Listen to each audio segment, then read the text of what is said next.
Hello नमस्कार सभी को। एक्सटेंशन एजुकेशन हम पढ़ रहे हैं और अभी तक जो हमारे एक्सटेंशन एजुकेशन के टॉपिक थे जिसमें हमने लगभग कह सकते हैं आधा या फिर हम कह सकते हैं कि लगभग 60-70% हमने जो पोर्शन है मेजर जहां से हमें क्वेश्चन देखने को मिलते हैं वो पोर्शन हमने कवर कर लिया। ठीक है, आज का जो हमारा टॉपिक है ये सबसे इंपॉर्टेंट टॉपिक है आज तक जो हमने पढ़ा है, क्योंकि यहां से आपको एग्जाम में क्वेश्चन सीधे पूछे जाते हैं और उनको आप बिना याद किए क्वेश्चन को आप सही नहीं कर सकते। ठीक है, आपको हो सकता है ये टॉपिक रटना भी पड़े, हो सकता है आपको कम से कम 2 बार 3 बार ये लगाना भी पड़े। तो बिना किसी भी समस्या को फेस किए अगर आपको ये क्लास 2 बार भी करना पड़ रहा है तो करिए, क्योंकि यहां से आपको क्वेश्चन सीधे एग्जामिनर पूछेगा और उसका अगर आपको याद होगा तभी आप आंसर करेक्ट कर सकते हैं। ठीक है, तो शीतल, कृति और जितने भी स्टूडेंट हमारे साथ जुड़े हैं सभी को गुड इवनिंग। और क्लास को हम स्टार्ट करते हैं उससे पहले जो भी कल आपको होमवर्क दिया गया था आई थिंक आप सभी लोग करके आए होंगे। गुड इवनिंग सभी को। ठीक है, और कल हमने क्या पढ़ा था उसका रिकेप भी लेंगे। देन आज हम पढ़ेंगे भी कि क्या क्या क्वेश्चन, कैसे कैसे क्वेश्चन एग्जामिनर आपको यहां से फ्रेम कर सकता है, किस प्रकार के क्वेश्चन आपसे पूछे जा सकते हैं, उन सारी चीजों को आज हम क्लास में डिस्कस करेंगे। और लास्ट में हम जैसा कि आपको एमसीक्यू सेशन कराते भी हैं एमसीक्यूज भी हम कराने वाले हैं। ठीक है, तो चलिए सभी लोग जुड़ जाइए, देर अपनी क्लास को हम स्टार्ट करते हैं। सबसे पहले हम रिकेप लेंगे अपने कल क्लास जो हमने किया था, यानी कि कल जो हमने पढ़ा था उसका बस 1 मिनट में हम रिकेप करने का प्रयास करेंगे क्या क्या हमने कल चीजें पढ़ी थी, ताकि आगे आने वाला जो हमारा आज का लेक्चर है कल से किस प्रकार रिलेट कर रहा है, जो आपको होमवर्क कल प्रोवाइड किया गया था आप करके लाए हैं, आपको रिवाइज थोड़ा करवा दिया जाए। ठीक है, तो बेसिकली कल हमने क्या पढ़ा था कि शॉर्ट एनालिसिस हमने कल पढ़ा था, हमने समझा था कि शॉर्ट एनालिसिस बेसिकली क्या है। ठीक है, शॉर्ट एनालिसिस के बाद में हमने एडवांटेज पढ़े थे शॉर्ट एनालिसिस की, फिर हमने रूरल सोशियोलॉजी पढ़ी थी और इंपॉर्टेंट एमसीक्यू हमने कल करे थे। ठीक है, इसके बाद में जो आज हम लोग पढ़ने वाले हैं टॉपिक जो आज हम कवर करेंगे इसमें आपको क्या पढ़ने वाले आप लोग हैं pre and post independence programme. ठीक है, यानी कि प्री यानी कि स्वतंत्रता से पहले और पोस्ट यानी कि स्वतंत्रता के बाद में कौन कौन से ऐसे प्रोग्राम चलाए गए एग्रीकल्चर में, या कह सकते हैं एग्रीकल्चर के साथ ही साथ अलाइड पोर्शन को कवर करके, जिससे फार्मर का, सोसाइटी का, इंडियन कह सकते हैं पूरा ओवरऑल डेवलपमेंट किया गया। ठीक है, तो समझेंगे भी कि स्कीम क्या है, प्लान क्या है, प्रोजेक्ट क्या है, ये सारी चीजें जानेंगे भी। तो ठीक है, यहां पे हम लोग पहले तो इंट्रोडक्शन यानी कि समझ लेंगे टॉपिक के बारे में थोड़ी चीजें, फिर प्री और पोस्ट इंडिपेंडेंस जो प्रोग्राम है इनके बारे में हम लोग जानेंगे। देन हम बहुत सारे लिस्ट, यहां से मोस्टली आपको क्वेश्चन देखने को मिलेंगे, कोई भी आप एग्जाम देंगे तो आपको क्या है लिस्ट ऑफ प्रोजेक्ट, प्रोग्राम और स्कीम, बहुत सारी स्कीम्स हैं जो कि गवर्नमेंट ऑफ इंडिया द्वारा चलाई जाती है, किसी भी इंस्टीट्यूट द्वारा चलाई जाती है, किसी भी यूनिवर्सिटी द्वारा चलाई जाती है। ठीक है, बहुत सारे प्रोग्राम है, चाहे फिर चिल्ड्रन डेवलपमेंट की हो, चाहे फिर यंग यूथ डेवलपमेंट की हो, चाहे फिर वुमेन डेवलपमेंट की हो, चाहे फिर फार्मर डेवलपमेंट की हो। तो बहुत सारी आपके प्रोग्राम और प्रोजेक्ट आपको चलाए जाते हैं। फिर इस क्लास के लास्ट में हम लोग इंपॉर्टेंट एमसीक्यूज को डिस्कस करेंगे।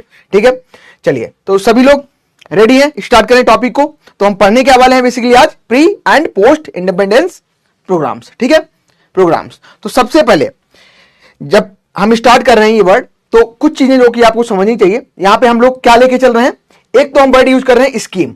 ठीक है, एक जो हम वर्ड यूज कर रहे हैं दिस इज द स्कीम।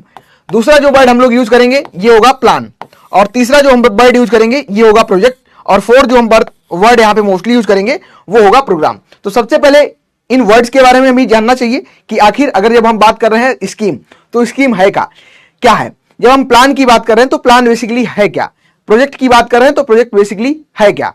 ठीक है, तो अगर हम बात करें सबसे पहले स्कीम की तो स्कीम बेसिकली क्या होती है, specific initiative under a programme और plan to achieve the goal. ठीक है, जब भी हम कोई गोल बनाते हैं, कोई भी हम गोल सेट करते हैं तो उसको अचीव करने के लिए हमें क्या करना पड़ता है, स्पेसिफिक इनिशिएटिव लेने पड़ते हैं जो कि अंतर्गत आते हैं किसके, एक प्रोग्राम के और किसी के भी प्लान के। तो उसको हम क्या कहते हैं, स्कीम कहते हैं। ठीक है, अगर हम बात करें इसका स्कोप क्या है, यानी कि टाइम पीरियड की बात कर सकते हैं कि कितना समय लगता है। तो किसी भी स्कीम जो होती है दिस इज नैरो, यानी कि छोटा होता है, स्पेसिफिक यहाँ पे किसी भी एक पार्टिकुलर टाइप में हो सकता है या किसी एक सब्जेक्ट के स्पेसिफिक आपको देखने को मिल सकता है। ठीक है, ये ड्यूरेशन अगर बात करें तो शॉर्ट और मीडियम होती है, जैसे कि आपकी बात करें पीएम किसान, ठीक है, मनरेगा, ये आपकी क्या है स्कीम के अंतर्गत आती है। तो आई थिंक स्कीम आपको क्लियर हो गई होगी। फिर आता है हमारा प्लान। प्लान जैसे कि आप भी किसी भी एग्जामिनेशन की जब प्रिपरेशन करते हैं तो आप एक प्लान बनाते हैं, ठीक है, उसी प्रकार से यहां पे जो प्लान है ये कैसा है, broader framework with goals and allocation of resources, ठीक है। तो हमारा ये प्लान कहलाता है, बेसिकली ये लॉन्ग टर्म का होता है, जब तक हम अपना गोल अचीव ना कर लें तब तक हमारा प्लान क्या है, पूरा वर्किंग कंडीशन में रहता है, ठीक है। प्रोग्राम प्लानिंग भी हम लोग पढ़ेंगे। जैसे कि अगर हम बात करें 5 ईयर प्लान हो गया, स्टेट एग्रीकल्चर प्लान हो गया, तो ये सभी एग्जाम्पल है किसके, प्लान के। फिर आता है प्रोजेक्ट। प्रोजेक्ट इंपॉर्टेंट इसलिए है क्योंकि ये कैसा होता है, टाइम बाउंड होता है, किसी भी एक टाइम बाउंड कह सकते हैं कि टाइम फ्रेम डिसाइड इसका होता है, और साथ ही साथ टारगेट स्पेसिफिक होता है। कोई भी टारगेट आपको अचीव करना है, टारगेट स्पेसिफिक है, और एक्टिविटी जो यहां पे होती है विथ डिफाइंड आउटपुट, ठीक है। डिफाइंड यहां पे आउटपुट होता है, वेरी स्पेसिफिक होता है, साथ ही साथ ये कैसा होता है, शॉर्ट टर्म होता है, ठीक है। जैसे कि आपने पढ़ा भी होगा सॉइल एंड वाटर कंजर्वेशन में कोई वाटर सेट प्रोग्राम, वहां से बहुत सारे क्वेश्चन आपको पूछे जाते हैं। तो यहाँ पे वाटर सेट जो डेवलपमेंट प्रोग्राम होते हैं, ठीक है, चाहे पे ड्रॉट प्रोन एरिया की बात की जाए, ठीक है, इंटीग्रेटेड वाटर सेट डेवलपमेंट की बात की जाए, तो वो सभी किस में आएंगे, these are the comes under the project, ठीक है। फिर आता है हमारा प्रोग्राम। तो ये भी वर्ड बहुत फेमस है, आप लोग मोस्टली इस वर्ड को यूज करते हैं कि क्या प्रोग्राम है। प्रोग्राम आखिर क्या है, a group of related activities. इसमें आपका हो सकता है कोई स्कीम हो सकता है कोई प्रोजेक्ट हो, जिसका क्या हो, aim at a larger goal, जिसका गोल क्या हो, बहुत बड़ा ब्रॉड इसका गोल हो, तो वो किस में आएगा, this is comes under the programme. और ये कैसा होता है, मीडियम भी हो सकता है, ड्यूरेशन इसकी कम भी हो सकती है और ज्यादा भी हो सकती है ना। ये डिपेंड करेगा कि आपने जो भी यहाँ पे डिसाइड किया है, एक्टिविटी जो आप यहाँ पे कैरी आउट कर रहे हैं, स्कीम हो चाहे प्रोजेक्ट हो, उसका एम क्या है, उस पर डिपेंड करेगा कि मीडियम होगा या लॉन्ग होगा। जैसे कि हम लोग बात करें यहाँ पे NFSM यानी कि नेशनल फूड सिक्योरिटी जो मिशन है, this is the a programme, ठीक है। तो आई थिंक जो प्रोग्राम से रिलेटेड चीजें हैं वो आपको समझ आ गई। अब हम बढ़ते हैं अपने टॉपिक की ओर। तो ये मोस्टली हमें पढ़ना है, प्लान, प्रोग्राम, स्कीम, ठीक है, इनके बारे में हमको पढ़ना है। क्लियर हो गया ये।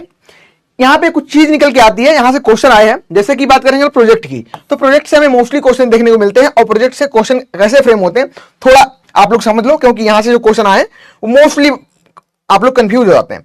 कंफ्यूज किस प्रकार से हो जाते हैं वो थोड़ा मैं समझाने का प्रयास कर रहा हूं कि जो प्रोजेक्ट यहां पे कह रहा है हमको, जो एक प्रोजेक्ट जब भी हम चला रहे होते हैं तो हमारा एम जो होता है किसी भी एक स्पेसिफिक प्रॉब्लम को कम करना, किसी भी एक प्रॉब्लम को मिटिगेट करना। तो बेसिकली ये हमारे प्रोजेक्ट का क्या होता है, एम होता है, ठीक है। यहां पे लिखा भी है, project is a initiative idea to solve the existing problem, existing यानी कि जो पहले से है, एग्जिस्टिंग प्रॉब्लम, और to achieve the specific objective, ठीक है। कोई स्पेसिफिक ऑब्जेक्टिव भी आपका हो सकता है, उसको सॉल्व करने के लिए आप क्या है, प्रोजेक्ट चलाते हैं, ठीक है।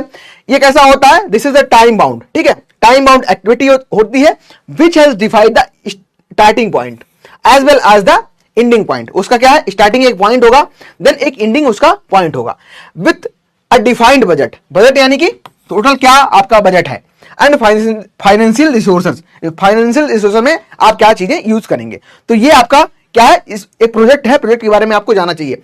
यहां से क्वेश्चन कैसे फ्रेम होता है थोड़ा समझने का प्रयास करना।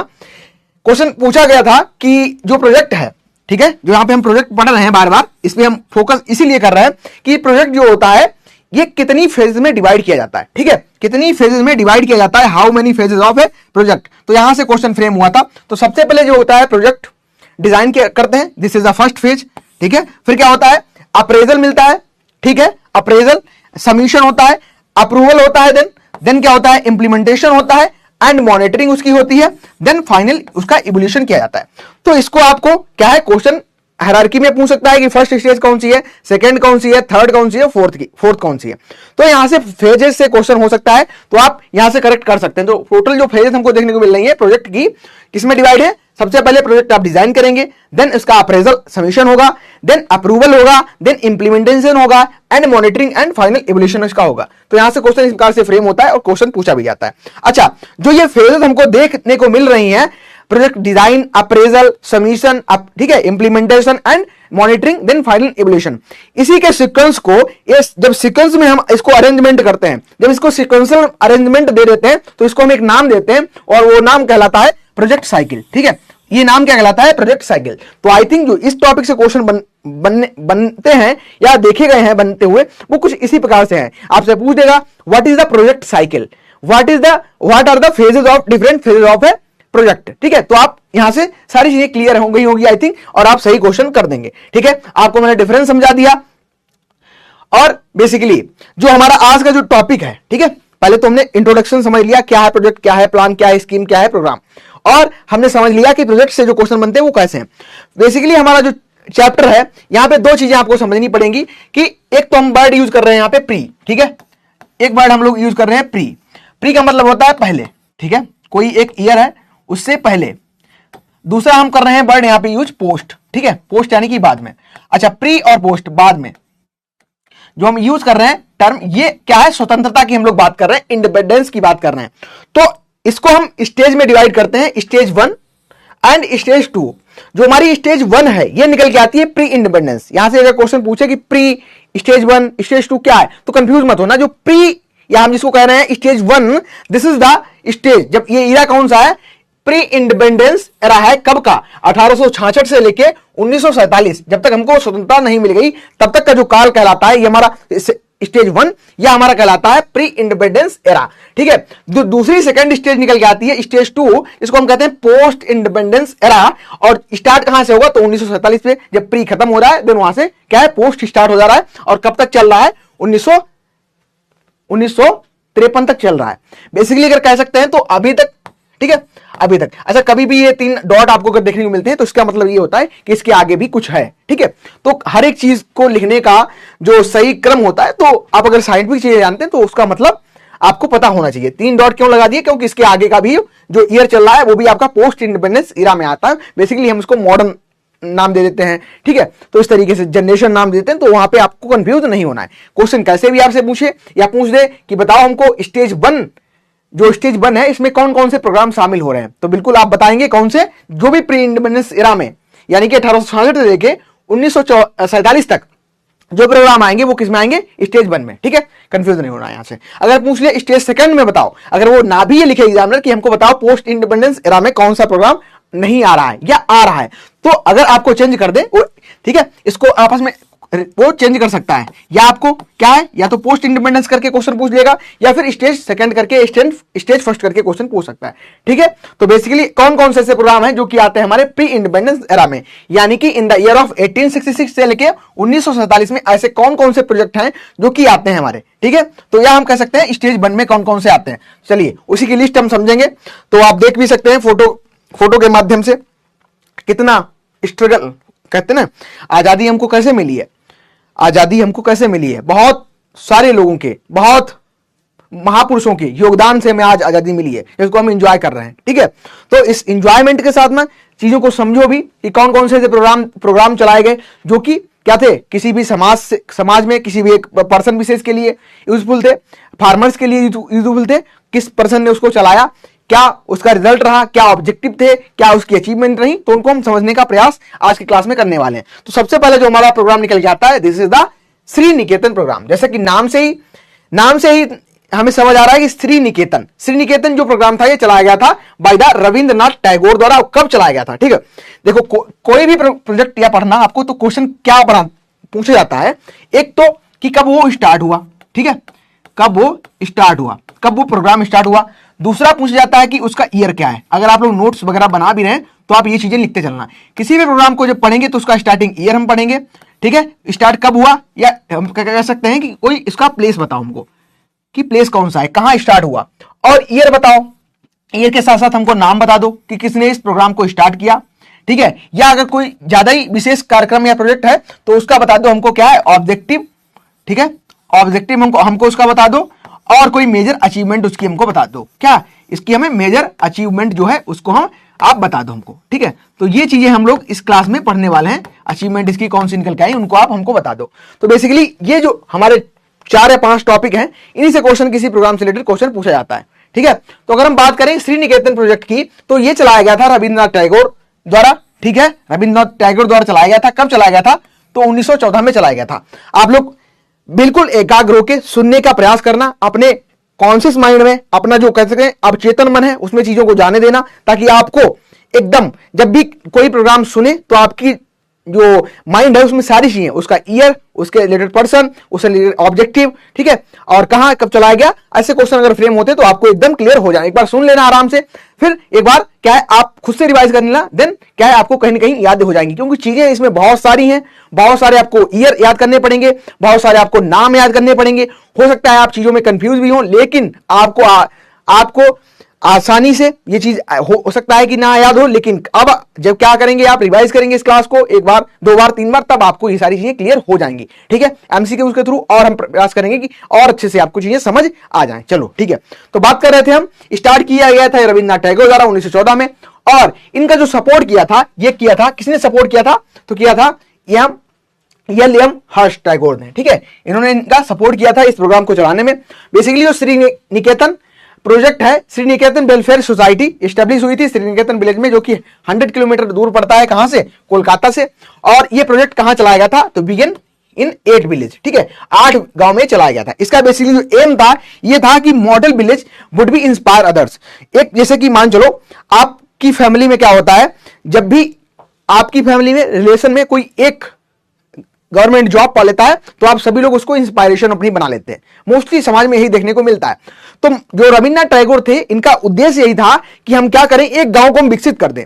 तो जब एक गांव को हम विकसित कर देंगे तो पास के जितने भी गांव होंगे उससे इंस्पायरेशन लेंगे, तो खुद को भी डेवलप करने का वो काम करेंगे। ठीक है, तो मेजर जो ऑब्जेक्टिव था कि एक को क्या है, एक को हमको डेवलप कर देना एक गांव को, ताकि उसको देख के और भी गांव खुद भी डेवलपमेंट हो जाएं। ठीक है, डेवलप हो जाएं। तो model village would be inspire others leading to national development. ठीक है, अगर क्या होगा भाई, मान चलो ये यहां पे कोई एक पर्सन है, ठीक है, इनकी लग गई सरकारी जॉब।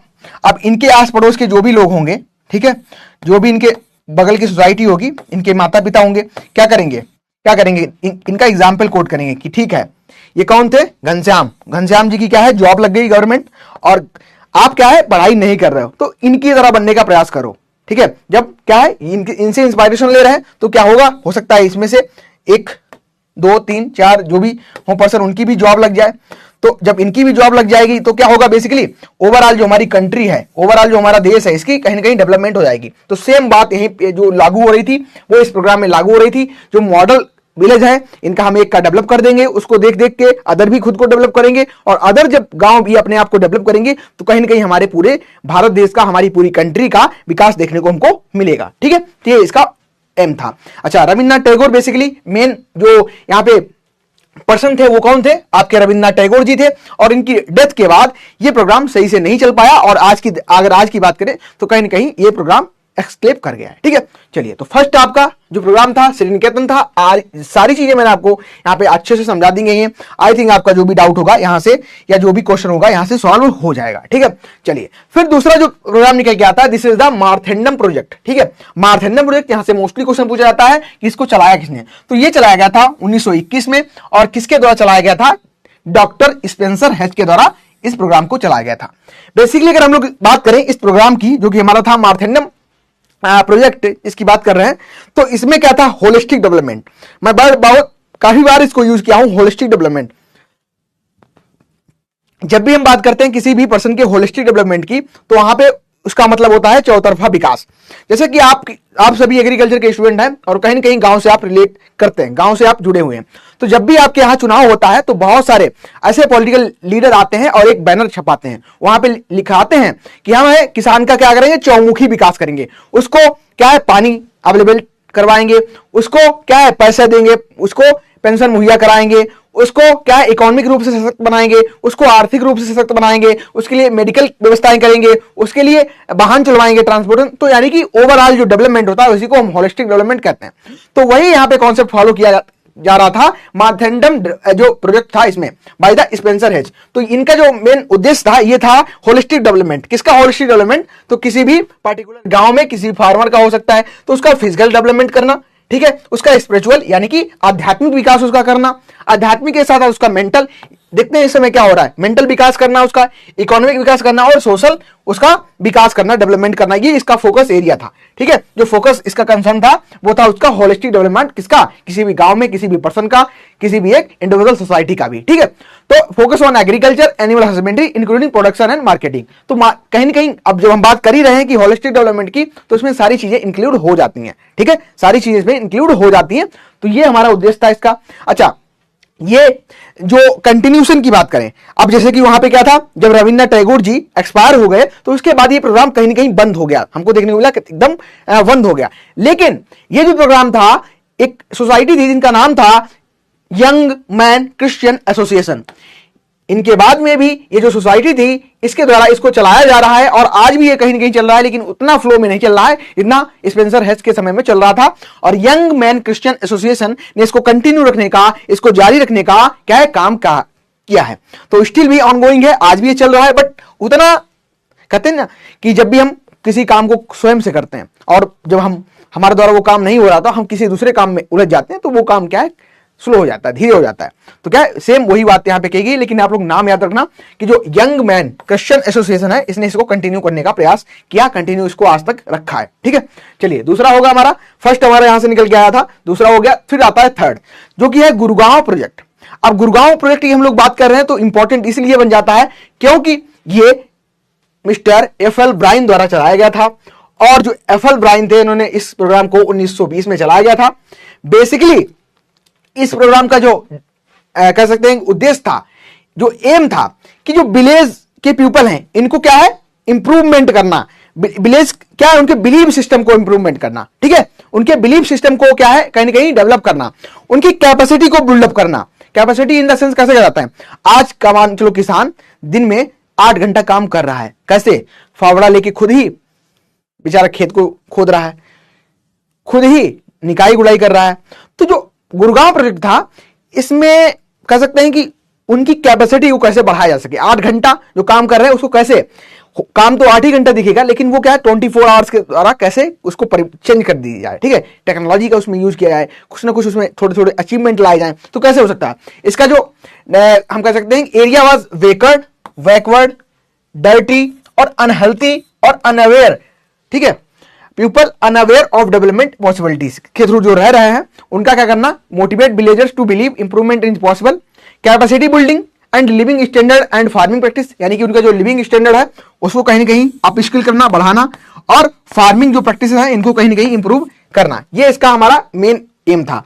ये अपॉइंट किए गए थे यहाँ पे विलेज गाइड्स, ठीक है, जो कि ट्रेन थे स्कूल ऑफ रूरल इकोनॉमी से, और हर एक गांव में कहीं ना कहीं वो क्या कर रहे थे, डेवलपमेंट का काम कर रहे थे। प्रोजेक्ट ये स्टॉप कर दिया गया था after Mister Brayne transfer as it highly dependent on him. चूंकि फिर वही बात निकल के आती है, क्योंकि ये भी प्रोग्राम जो था पूरा इन्हीं पे कह सकते हैं यही इसके करता धरता थे, तो जब नहीं रहे तो कहीं ना कहीं ये भी स्टॉप हो गया। लेकिन आपको क्या है, आपको एग्जामिनेशन की दृष्टि से आपको ईयर याद रखना है। गुड़गांव जो प्रोजेक्ट है ये कब चलाया गया था, तो ये चलाया गया था बाय द एफ.एल. ब्राइन 1920 में, और यहाँ पे जो किसान थे उनका डेवलपमेंट यहाँ पे था, ठीक करना। फिर निकल के आता है कि एग्जाम में ये भी पूछा गया है, इसमें बेसिकली जो पूछा गया है कि जो scheme of rural reconstruction at the Sundarban in Bengal, तो ये किसके द्वारा चलाई गई है, तो ये चलाई गई है by the sir Daniel Hamilton के द्वारा। कब चलाई गई है, तो 1903 में चलाई गई है। ठीक है, तो 1903 में चलाई गई है। बेसिकली यहां से जो क्वेश्चन पूछा गया था, this scheme was based on cooperative principal and started in Sundarban. ठीक है, इसकी जगह पूछ लेते हैं सुंदरबन, कभी कभी सुंदरबन ना देखे वेस्ट बंगाल देते हैं तो कंफ्यूज हो जाते हैं। ठीक है, याद रखना बंगाल, ठीक है, बंगाल याद रखना। He laid the foundation of central cooperative banks and cooperative marketing society in 1924। ठीक है, इंपॉर्टेंट चीज क्या है आपको याद जो करनी है, एक तो नाम, दूसरा ईयर। ठीक है, और कहां चलाई गई, सुंदरबन एरिया में चलाई गई थी, वेस्ट बंगाल में। चलो आगे बढ़े। फिर आता है सेवाग्राम। अब सेवाग्राम से बेसिकली सेवाग्राम जैसे नाम से ही पता चल रहा है। अब कुछ ऐसे स्कीम है, कुछ ऐसे प्रोजेक्ट हैं, कुछ ऐसे नाम है जिनके में क्या है, नाम से ही आपको पता चल जा रहा है। जैसे कि सेवाग्राम, सेवाग्राम तो महात्मा गांधी जी से काफी ये रिलेट करता है। ठीक है, तो इसको चलाया गया था बाय द महात्मा गांधी। और कब चलाया गया था, कब चलाया गया था, तो 1920 में चलाया गया था। कहां चलाया गया था, वर्धा, जो उनका आश्रम था गुजरात में, वहीं इन्होंने चलाया था। जो सेवाग्राम है इसके बहुत सारे ऑब्जेक्टिव हैं, आगे आप आई थिंक मेंशन भी यहाँ, ठीक है, मेंशन है यहाँ पे। तो उसमें क्या है कि किसान, या कह सकते हैं किसान की यहाँ भी बात नहीं, पूरा ओवरऑल किसी भी एक इंडिविजुअल सोसाइटी में किसी भी पर्सन की डेवलपमेंट की यहाँ पे बात की जा रही थी। तो सोशल और इकोनॉमिक डेवलपमेंट हो किसका, रूरल पीपल का। जो रूरल पीपल है उनका क्या हो, सोशली और इकोनॉमिक उनका डेवलपमेंट हो। इकोनॉमिक इन द सेंस में कह रहे हैं कि आर्थिक विकास की यहां पे बात की जा रही है, किसकी, आर्थिक विकास की यहां पे बात की जा रही थी महात्मा गांधी के थ्रू। ठीक है, तो ये चलाया था। और क्या है, सोशली, सोशल सामाजिक भी उनका विकास हो। ठीक है, सामाजिक भी विकास हो और साथ ही साथ क्या हो, आर्थिक भी उनका विकास हो, ये कहा गया था महात्मा गांधी। जो फोकसिंग एरिया थे इसमें खादी, जैसे कि आज भी आप जानते हैं खादी और हैंडलूम की जब भी बात होती है तो गांधी जी का कहीं ना कहीं देखने को मिलता है। ठीक है, जो हमारा खादी और कुटीर उद्योग है, आज भी गांधी जी के नाम से काफी इसमें आपको खरीदारी देखने को मिलती है, काफी ये प्रमोट किया जाता है उनके नाम से, ठीक है। और साथ ही साथ हेल्थ इंप्रूवमेंट, ठीक है, health improvement and better sanitisation मतलब होता है, इसका मतलब होता है साफ सफाई, ठीक है, सैनिटाइजेशन करो, सैनिटाइजेशन, जैसे कोविड में आपको बहुत वर्ड सुना होगा सैनिटेशन, ठीक है, सैनिटाइजेशन। इसके अलावा वुमेन वेलफेयर की, ठीक है, महिला विकास की, महिला सशक्तिकरण की बात की थी इस प्रोग्राम के through. Economic and educational development, ठीक है, सभी पढ़ें सभी बढ़ें और आर्थिक रूप से भी बढ़ें। Social upliftment of backward class, यानी कि जो एससी हो गए, आपके ओबीसी हो गए, ओबीसी हो गए, एसटी हो गए, ठीक है, इन सभी का क्या है, अपलिफ्टमेंट हो। अपलिफ्टमेंट मतलब स्तर में बढ़ाना, ठीक है, यानी कि उनका जो सामाजिक स्तर है कहीं ना कहीं उसमें क्या है, गिरावट देखने को, गिरावट इन द सेंस कह सकते हैं कि उनको जो दृष्टि थी उस समय, दृष्टि सही नहीं थी उनको देखने की, उसको क्या है, उनके कह सकते हैं कि उनका जो स्टैंडर्ड ऑफ लिविंग है उसको कहीं ना कहीं अपलिफ्टमेंट करना, ये भी इसका उद्देश्य था, ठीक है। प्रमोशन ऑफ लैंग्वेज, लैंग्वेज कौन सी, तो ये भी इंपॉर्टेंट बनता है, आप लोग याद रखना कि जो भाषा है, ठीक है, क्वेश्चन पूछा जा सकता है कि जो भाषा का विकास, भाषा से रिलेटेड जो अपलिफ्टमेंट की बात की गई थी वो किसमें की गई थी, तो ये की गई थी किसमें, सेवाग्राम में, ठीक है। तो किसमें की गई थी, ये की गई थी सेवाग्राम में, याद रखना ये चीज, ठीक है। लोकल लैंग्वेज, ठीक है, नेशनल लैंग्वेज की बात की गई थी, और क्या है, मदर टंग जो आपके उसकी प्रमोशन की यहां पे बात की गई थी सेवाग्राम में। इसके अलावा ये अगला प्रोग्राम जो निकल के आता है, this is the grow more food campaign, और ये भी पूछा जाता है एग्जाम में, इसका ईयर बहुत इंपॉर्टेंट है। ये कब चलाया गया था, 1942 में चलाया गया था, ठीक है, जब फूड की शॉर्टेज हुई थी, तो एड्रेस उसको करने के लिए इन द कंट्री। इसके जो दो मेन स्ट्रेटेजीज थी, कह सकते हैं कि जो दो इंपॉर्टेंट बातें थी इस प्रोग्राम से रिलेटेड, वो ये थी,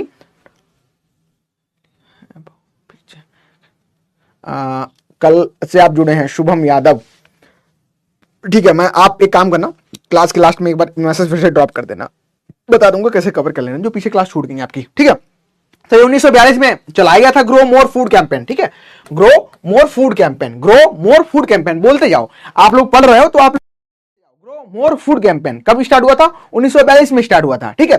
किस लिए स्टार्ट हुआ था, address food shortage in the country, ठीक है। इसके जो मेन, जो कह सकते हैं दो मेन स्ट्रेटजीज में यूज जो की जा रही थी, एक तो कि यूज ऑफ क्वालिटी सीड्स, ठीक है, क्वालिटी का मतलब क्या है, क्वालिटी का मतलब क्या है, उसका जो कह सकते हैं कि एक बायोलॉजिकल, एक सीड में क्या होता है, एक तो फिजिकल प्योरिटी हो गई, दूसरा आपकी बायोलॉजिकल प्योरिटी हो गई, तो उनको कहीं ना कहीं अच्छा प्रयोग करना, ठीक है, ठीक है, तो कहीं ना कहीं उनको बढ़ाना। और साथ ही साथ दूसरा क्या था, केमिकल जो फर्टिलाइजर है, ठीक है, केमिकल फर्टिलाइजर। तो दो मेन स्ट्रेटजी फॉलो की गई थी जब ग्रो मोर फूड कैंपेन को चलाया गया, तो यहां पे क्या बात की जा रही थी, एक तो केमिकल फर्टिलाइजर की बात की जा रही थी, दूसरा क्वालिटी सीड को प्रयोग करने की यहां पे बात की जा रही थी, ठीक है। चलिए, जो भी स्टूडेंट नए हैं हमारे, कोई आपको एसएस खुद को पीछे मत मानिए, बताऊंगा मैं सारी चीजें लास्ट में, आपको 2 मिनट आप लोग दे देना, ठीक है। चलिए, अभी हम लोग टॉपिक पे नहीं तो भटक जाएंगे। फर्स्ट नेशनल लेवल ये प्रोग्राम आपको देखने को मिल रहा है, जो कि क्या है, ऑर्गेनाइज किया गया था बाय द स्टेट गवर्नमेंट, ठीक है, याद रखना इस पॉइंट को आप लोग याद रखना। जो आपकी केंद्र सरकार है, ठीक है, जो केंद्र सरकार है, इसके द्वारा जो पहला प्रोग्राम कोई चलाया गया था, ठीक है, ऑर्गेनाइज जो किया गया था, वो कौन सा किया गया था, ये किया गया था आपका ग्रो मोर फूड कैंपेन, ठीक है। फर्स्ट नेशनल लेवल प्रोग्राम है, organise by the state government, केंद्र सरकार द्वारा, स्टेट, सेंट्रल, केंद्र सरकार नहीं, यहां पे राज्य सरकार होगा, ठीक है, राज्य सरकार, सेंट्रल गवर्नमेंट आपका होता है, ठीक है। फिर निकल के आता है food production increase but benefit reach limited only area. जो फूड प्रोडक्शन है कहीं ना कहीं इसमें हमें ज्यादा देखने को मिला, लेकिन क्या था, ये लिमिटेड एरिया के लिए था, ठीक है, लिमिटेड एरिया के लिए था, ठीक है, बताएंगे अभी मलिक। चलो, तो इसको आप लोग याद रखना, कब चलाया गया था, 1942 में चलाया गया था। फूड की शॉर्टेज थी कंट्री में, तो उसको एड्रेस करने के लिए इसमें 2 इंपॉर्टेंट पॉइंट निकल के आए, यूज ऑफ क्वालिटी सीड, ठीक है, और केमिकल फर्टिलाइजर का यूज करना, ताकि क्या है, प्रोडक्शन को कहीं ना कहीं बढ़ा सके। और ये पहला ऐसा प्रोग्राम था जो कि फर्स्ट नेशनल लेवल पर प्रोग्राम चलाया गया था, ऑर्गेनाइज किया गया था बाय द स्टेट गवर्नमेंट, ठीक है, और फूड प्रोडक्शन इसमें इंक्रीज किया, लेकिन कुछ लिमिटेड एरिया में, ठीक है। चलिए आगे बढ़ते हैं। जो अभी तक मैंने आपको प्रोग्राम बताए, प्री कह सकते हैं प्री इंडिपेंडेंस, या कह सकते हैं आप स्टेज 1, ठीक है, या कह सकते हैं आप स्टेज 1, तो उसमें जो जो इंपॉर्टेंट चीजें थी वो आपको मैंने बता दी, जहां से मोस्टली क्वेश्चन पूछे जाते हैं, ठीक है।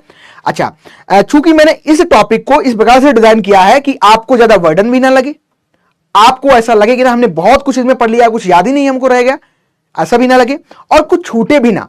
तो तो उस प्रकार से मैंने इस लेक्चर को दो पार्ट में तोड़ दिया है पहले, और फिर क्या किया, इसको फर्दर दो दो पार्ट में डिवाइड कर लिया। कैसे कैसे समझो।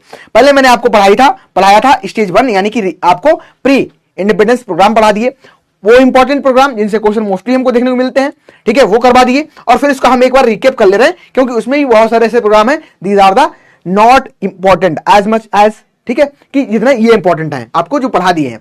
जैसे कि अगर हम बात करें तो 1903 में एक चलाई गई थी scheme of rural reconstruction are the Sundarban West Bengal, और सर डेनियल हैमेंटल इसके, ठीक है। 1905 में servant of Indian society Gopal Krishna Gokhale द्वारा चलाया गया था, ठीक है। 1920 में गुड़गांव प्रोजेक्ट एफएल ब्रायन द्वारा चलाया गया 1920 में ही, ठीक है। इसको आप दो प्रकार से याद कर सकते हो, तीनों को आपको आप कंबाइन कर लो इनको तीनों को, ठीक है। गुड़गांव प्रोजेक्ट एफएल ब्रायन द्वारा चलाया गया था। श्रीनिकेतन जो एक्सपेरिमेंट था ये बंगाल में किया था, किसके द्वारा, by the sir Rabindranath Tagore द्वारा। और गांधीयन जो कंस्ट्रक्शन प्रोग्राम है जिसको सेवाग्राम एक्सपेरिमेंट कहते हैं, ये वर्धा में चलाया गया था, वर्धा में गुजरात में, कब महात्मा गांधी के द्वारा चलाया गया था। एक बताया था यंग मैन क्रिश्चियन जो एसोसिएशन है, ठीक है, मार्थेन्डे प्रोजेक्ट से रिलेटेड है, और 1928 में चलाया गया था केरला में स्पेंसर हैच के द्वारा, ठीक है। इसके साथ साथ 1942 में आपको बताया मैंने क्या है, ग्रो मोर फूड कैंपेन चलाया गया था agriculture department of state government, जो कि फर्स्ट था, ठीक है। फिर फिरका निकल के आता है। अच्छा, फिरका वाला क्वेश्चन पूछते हैं अभी एग्जामिनर का बहुत फेवरेट क्वेश्चन है कि what is the exact meaning of firka. Firka का मतलब होता है एक ब्लॉक, ठीक है। Firka development programme government of Madras द्वारा इसको चलाया गया था। 1947 में दो प्रोग्राम चलाए गए थे। एक आपका था कौन सा, इंडियन विलेज सर्विस, ठीक है, जो कि टी मोसेर और बीएन गुप्ता द्वारा चलाया गया था। और दूसरा था आपका इटावा पायलट प्रोजेक्ट, जो कि किसके द्वारा चलाया गया था, बाय द अल्बर्ट मेयर द्वारा चलाया गया था, ठीक है। नीलो खेरी बाद में पढ़ेंगे क्योंकि वो हमारा पोस्ट में चला जाता है 1948 में, ठीक है। तो ये इंपॉर्टेंट कुछ रिकेप हैं, आप इनको क्या है, इनको नोट कर लो, क्योंकि यहां से सीधे ईयर से क्वेश्चन और स्थान से क्वेश्चन आते हैं, ठीक है। चलो अब हम बढ़ेंगे अपने सेकेंड स्टेज, यानी कि स्टेज जो हमारा सेकंड है, ये कब से स्टार्ट हुआ, 1947 से स्टार्ट हुआ, और कब तक चला, 1953 यहां पे बेसिकली मेंशन है।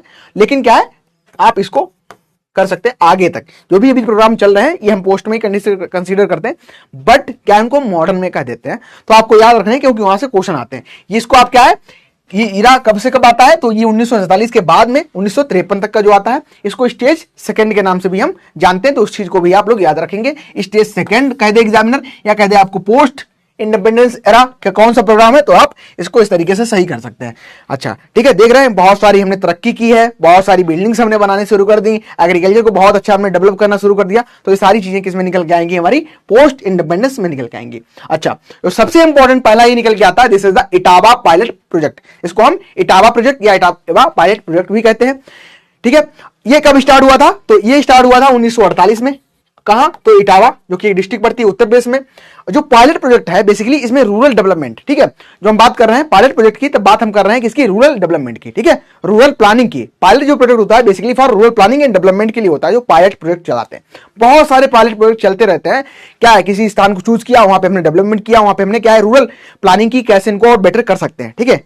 अर्थ भी समझ लेना, मतलब जो क्या है पायलट का। तो ये foundation for the later community development project, और इसको लीड किया था अल्बर्ट मेयर ने। ये चीज आप लोग याद रखना, जो हाईलाइट कर रहा हूं उसको तो याद करना है। ये होलिस्टिक अप्रोच था, ठीक है, कवरिंग क्या, सोशल, इकोनॉमिक और टेक्निकल एस्पेक्ट्स, ठीक है, तीनों को कवर करने का हमारा कैसा एस्पेक्ट था, तो होलिस्टिक। होलिस्टिक मतलब क्या होता है, संपूर्ण, ठीक है, संपूर्ण जो हमारा ये अप्रोच था इसमें कवर करने का, ठीक है। इसके अलावा ये promoted by the cooperation between the village government, NGOs and other जो एक्सपर्ट थे उनके द्वारा, ठीक है। And also operated at national, state and district level पे। ये ऑपरेट कहां किया, तो ये नेशनल लेवल पे भी, स्टेट लेवल पे भी और डिस्ट्रिक्ट लेवल पे भी, थ्रू द गवर्नमेंट चैनल, ठीक है। चैनल बताया था आपका माध्यम होता है। चैनल का क्या मतलब है, चैनल का मतलब होता है माध्यम। जैसे इस समय आपके लिए चैनल क्या है, आपका मोबाइल फोन, जिससे आप एक क्लास अटेंड कर रहे हैं, तो ये क्या है, चैनल है, ठीक है। फिर आता है at village level workers were deployed for implementation. जो विलेज लेवल वर्कर है इनको डिप्लॉय किया गया था कि इस प्रोग्राम को और अच्छे से कैसे हम इंप्लीमेंट कर सकें। Each village worker manage by 4 to 5 village. जो एक ईच यहां पे बात की जा रही थी विलेज लेवल वर्कर की, क्या कर रहा था, each village worker manage by 4 to 5 village, एक मैनेज कर रहा था 4 to 5 विलेज को। At district level the district planning officer by support by the technical specialities. इसके अलावा कुछ और जो इंपॉर्टेंट चीजें इसमें थी, ये जो प्रोग्राम है आपका बेसिकली इटावा पायलट प्रोजेक्ट, यहां से क्वेश्चन मोस्टली आपको एग्जाम में देखने को मिलते हैं। जब भी कोई एक्सटेंशन का प्रोग्राम से क्वेश्चन अगर देखने को मिलता है तो फेवरेट टॉपिक आपका एग्जामिनर का यही हो जाता है। ठीक है, यहां से बहुत सारी चीजें आपसे पूछने को आपको मिल जाती हैं, क्योंकि उसको भी यहाँ पे ब्रॉड टॉपिक पूरा रहता है, बहुत सारी चीजें आपसे यहाँ पे पूछ सकता है। तो आप इसको एकदम जो भी चीजें मैंने हाईलाइट की हैं उनको तो आप लोग याद ही कर लेना। चलिए आगे बढ़ते हैं। अगला प्रोग्राम जो कि निकल के आता है नीलो खेरी प्रोजेक्ट। नीलो खेरी प्रोजेक्ट ये चलाया गया था एसके डे द्वारा। ठीक है, एसके डे द्वारा 1948 में। ठीक है, 1948 में बेसिकली क्या हो रहा था, जो नीलो खेरी प्रोजेक्ट है इसको हम क्या है मजदूर मंजिल के नाम से जानते हैं। ठीक है, चलो याद करवा देते हैं। आप कैसे याद करना है, मान चलो कोई पाकिस्तान से कह सकते हैं शरणार्थी है ना, कहना तो नहीं चाहिए, उनको बुलाना भी नहीं चाहिए, आने को प्रतिबंधित करना चाहिए। चलो कोई नहीं, पहले तो ऐसी सारी चीजें नहीं थी। जब हमारा बंटवारा हुआ था तो क्या थे, जो बंटवारे के समय कुछ लोग पाकिस्तान चले गए अपनी स्वेच्छा से, कुछ लोग भारत में रह गए। लेकिन क्या था, मोस्टली लोग क्या है फिर से वापस आने लगे, और जब लोग वापस आने लगे तो कहीं ना कहीं वहां पे उनको रहने के लिए, भारत में जब आ रहे थे कुछ जगह नहीं थी, बहुत सारी फैसिलिटीज नहीं थी। तो एसके डे साहब जो थे इन्होंने क्या किया था, 1948 में जो डिस्प्लेस किए गए थे पाकिस्तान से, क्योंकि वो पाकिस्तान में रहना नहीं चाहते थे कहीं ना कहीं, तो डिस्प्लेस हो रहे थे, तो इंडिया में आ रहे थे 1947 में पार्टीशन के समय। तो क्या है, उनको एक जगह दी गई, कितनी जगह दी गई याद रखना, 1100 एकड़ लैंड दी गई। ठीक है, कहां दी गई थी, तो करनाल, ये करनाल होना चाहिए, करनाल और कुरुक्षेत्र के बीच में। ठीक है, करनाल और कुरुक्षेत्र के बीच में जहां वो लोग रह सके। ठीक है, फिर उनको क्या किया गया, उनको बहुत सारी वोकेशनल ट्रेनिंग प्रोवाइड की गई उनको। ठीक है, उनके लिए बहुत सारी ऑपरेशन कोऑपरेटिव एंटरप्राइजेस ओपन किए गए। ठीक है, बहुत सारी उनको ट्रेनिंग प्रोवाइड की गई ताकि वो अपना अपलिफ्टमेंट कर सके और आराम से वो रह सके, अपना रोजगार का साधन ढूंढ सके। ठीक है, तो इसीलिए इसको मजदूर मंजिल भी कहते हैं। कब चलाया गया था, तो याद रखना, ये कब चलाया गया था, पार्टीशन के समय। तो याद रहेगा कि पाकिस्तान जब हमारा पार्टीशन हुआ, ठीक है, भारत पाकिस्तान में हो गया। और क्या है, 1948 में ये प्रोग्राम कहीं ना कहीं हमें देखने को मिल रहा है। एसके डे नाम के एक साइंटिस्ट थे जिन्होंने इस प्रोग्राम को चलाया था। ठीक है, इस तरीके से आप याद कर सकते हो। कितनी जमीन दी गई, 1100 एकड़ दी गई। ठीक है, और उनको वोकेशनल ट्रेनिंग यहाँ पे बहुत सारी प्रोवाइड की गई। ठीक है, आप ओडिया से नहीं, मैं यूपी से हूं। चलो, तो ये कुछ इंपॉर्टेंट रिलेटेड इंफॉर्मेशन थी आपकी, किससे, तो मजदूर मंजिल, जिसको आप क्या है, क्या कौन से प्रोग्राम कर रहे थे, मजदूर मंजिल अगर आ जाए, या आपको पूछ ले नीलो खेरी प्रोजेक्ट, तो आप सेम इसको ठीक है कह सकते हैं। चलिए फिर आता है कम्युनिटी डेवलपमेंट प्रोग्राम। ये भी बहुत इंपॉर्टेंट है, कम्युनिटी डेवलपमेंट, इसको भी आप मार्क करके रख लो। इसका ईयर तो सबसे ज्यादा इंपॉर्टेंट है। ठीक है, ईयर स्टार्ट कब हुआ था, इन द ईयर ऑफ 1952, और इटावा पायलट प्रोजेक्ट से का कंटिन्यूशन था, और ये लगभग 15 विलेज को इनिशियली कवर कर रहा था। और यहां से क्वेश्चन आया है। ठीक है, ये सपोर्ट किया गया था by the Ford foundation. Ford foundation, ठीक है, फोर्ड फाउंडेशन को था, इसको सपोर्ट प्रोवाइड किया गया था। और यहां पे बेसिकली क्या हो रहा था, फोकस कर रहे थे हम लोग किस पे, increasing agriculture production and overall economic development की। ये लगभग 55 कम्युनिटी डेवलपमेंट प्रोग्राम यहां पे चलाए गए 2 अक्टूबर 1952 फ्रॉम 3 ईयर पीरियड। ठीक है, 3 ईयर जो पीरियड था 3 साल का, उसमें 55 कम्युनिटी डेवलपमेंट प्रोजेक्ट यहां पे चलाए गए। लगभग कवर कर रहा था 6.4 million people across the 25,660 village के जो लोग थे। लगभग कितने लोग थे, यहाँ पे 6.4 मिलियन लोगों को ये कवर कर रहा था। ठीक है, ईयर बहुत इंपॉर्टेंट है, आप लोग इसको याद रखेंगे। कब शुरू किया गया था, इन द ईयर ऑफ 1952। ठीक है, ओके, चलो इसके अलावा अगर हम लोग बात करें तो ईच जो प्रोजेक्ट यहां पे चलाया गया था, यूनिट जो कवर कर रही थी लगभग 300 विलेजेस को। ठीक है, 300 विलेजेस को, और इसका टोटल एरिया जो हमको देखने को मिल रहा है, टोटल एरिया था लगभग 500 से लेके 400 से ले 500 स्क्वायर माइल्स। ठीक है, और पॉपुलेशन इसमें कितनी टोटल कवर की जा रही थी, तो 2 लाख। याद रखना, जो ईच प्रोजेक्ट यहां पे चलाया जा रहा था, प्रत्येक जो प्रोजेक्ट चलाया जा रहा था, उसकी जो यूनिट है डिवाइड की गई थी 3 डिफरेंट डेवलपमेंट ब्लॉक में। ठीक है, and each village almost compressed of the around 100 village. ठीक है, एंड पॉपुलेशन कितनी लोग इसमें शामिल थी, 60,000 से लेके 70,000। ठीक है, और डेवलपमेंट जो ब्लॉक यहां पे क्रिएट किए गए थे, इनको डिवाइड किया गया था विलेज क्लस्टर में। ठीक है, जो विलेज क्लस्टर बनाए गए थे, क्लस्टर जो थे 5 to 10 विलेज के यहां पे बनाए गए थे। ठीक है, और जो विलेज लेवल यहां पे वर्कर क्या थे, डिप्लॉय किए गए थे, ताकि विलेज क्लस्टर को वो क्या है, विलेज जो क्लस्टर है इस लेवल पे देख सके। ठीक है, और प्रोजेक्ट जो था होलिस्टिक डेवलपमेंट, यानी कि संपूर्ण उनका विकास था, in nature and covered by the aspect such as economic उनका डेवलपमेंट हो। ठीक है, through the increase agriculture production. ठीक है, एग्रीकल्चर का प्रोडक्शन बढ़ेगा तो क्या उनका इकोनॉमिक डेवलपमेंट होगा, ओवरऑल उनका होलिस्टिक डेवलपमेंट होगा। ठीक है, तो आई थिंक ये समझ गए होंगे क्या क्या इंपॉर्टेंट चीजें आपको देखने को मिल रही हैं। पहले तो इसका ईयर सबसे इंपॉर्टेंट है, ईयर कब, 1952, फोर्ड फाउंडेशन इंपॉर्टेंट इसलिए है क्योंकि उसने इसका सपोर्ट किया था। ठीक है, लगभग इसमें 6.4 मिलियन पीपल जो थे वो कवर किए जा रहे थे। कितने गांव के थे? तो 25,260 गांव के विलेजर यहां पे देखने को मिल रहे थे। ठीक है, फिर आता है कि यहां पे हमने क्या किया, 3 डिफरेंट डेवलपमेंट ब्लॉक में इसको डिवाइड कर दिया, जो कि कवर कर रहे थे 100 विलेज को, और इसकी पॉपुलेशन लगभग 60 से 70 हजार हमको देखने को मिल रही थी। ठीक है, यहां पे डेवलपमेंट जो ब्लॉक थे इनको डिवाइड किया गया था विलेज क्लस्टर में। ठीक है, विलेज क्लस्टर कितने के थे? तो लगभग 5 से लेकर 10 विलेज के थे। और जो विलेज लेवल यहां पे वर्कर डिप्लॉय किए जा रहे थे, इनका बेसिकली उद्देश्य यही था कि कहीं ना कहीं ये क्या करें, एग्रीकल्चर को डेवलप कर दें ताकि उनकी होलिस्टिक डेवलपमेंट हो सके, उनका संपूर्ण विकास हो सके। तो ये इंपॉर्टेंट कुछ चीजें थी आपकी, जो कि हमने किसमें पढ़ी, कम्युनिटी डेवलपमेंट प्रोजेक्ट में। बहुत इंपॉर्टेंट ये आपका निकल के आता है। चलिए आगे बढ़े। तो अगला हमारा जो इंपॉर्टेंट प्रोग्राम है कह सकते हैं या सर्विस है, जिसको हम नाम देते हैं नेशनल एक्सटेंशन सर्विस। ठीक है, ये उसके अगले ही साल चलाया गया था। ठीक है, started in the second year of October, कब? 1952 में चलाया गया था। All department brought together to coordinate and cooperate, and most importantly a new post of the block development officer was created. पूछा जाता है क्वेश्चन कि बताओ हमको BDO जो BDO कॉन्सेप्ट है, ठीक है, BDO यानी कि ब्लॉक डेवलपमेंट ऑफिसर जो निकल के आता है, ये किस प्रोग्राम का पार्ट था? सबसे पहले तो ये किसका था? नेशनल एक्सटेंशन सर्विस से सबसे पहले ये पोस्ट निकल के आती है, ब्लॉक डेवलपमेंट ऑफिसर। अभी भी है, अभी भी चल रही है। तो ब्लॉक डेवलपमेंट ऑफिसर था, एक असिस्टेंट था बाय द एक्सटेंशन ऑफिसर का, फ्रॉम द फॉलोइंग डिपार्टमेंट। अब कौन कौन से वो डिपार्टमेंट इसके अंतर्गत शामिल हो रहे थे? तो एक तो एग्रीकल्चर को देखेगा, ठीक है, देन क्या है, एनिमल हस्बेंड्री, कोऑपरेटिव, पंचायत, और साथ ही साथ rural industry, rural development, social education, and आपका चाइल्ड एंड वुमेन वेलफेयर की यहाँ पे इसमें शामिल था। ये जो वीडियो था इनमें कवर करता था इनको। ठीक है, तो ये इंपॉर्टेंट कुछ चीजें थी। इसके अलावा कुछ छोटे मोटे और प्रोग्राम है, जैसे कि बात करें की विलेज स्कीम, ईयर याद रखना कब चलाया गया था? 1952 में चलाया गया था। और ये स्कीम थी, इसका बेसिकली जो फोकस था development specially of the cattle breed. पूछा भी जाता है, ये क्यों पूछा जाता है? क्योंकि कैटल से रिलेटेड है। पूछा जाएगा कि कैटल, ठीक है, कैटल डेवलपमेंट, ठीक है, ये कैटल डेवलपमेंट जो उद्देश्य था ये किस स्कीम का था? तो आप लोग क्या आंसर करेंगे? जो कैटल डेवलपमेंट हमारा कह सकते हैं एम था, ये किसका था? तो ये था आपका की विलेज। ठीक है, आप लोग बोलते चलना अपने मन में। ठीक है, अब जो पढ़ाई कर रहे हैं, हम प्रोग्राम पढ़ रहे हैं, तो आसान नहीं होगा इनको याद करना, क्योंकि नंबर ऑफ जो प्रोग्राम यहाँ पे हैं बहुत ज्यादा है। ठीक है, तो आप इस तरीके से याद कर सकते हैं। कैटल डेवलपमेंट जो हमारा मेन उद्देश्य था किसका था? की विलेज स्कीम का था। कब चलाई गई थी? तो ये चलाई गई थी इन द ईयर ऑफ 1952 में चलाई गई थी। ठीक है, इस चीज को आप लोग याद रखेंगे। चलो आगे बढ़े।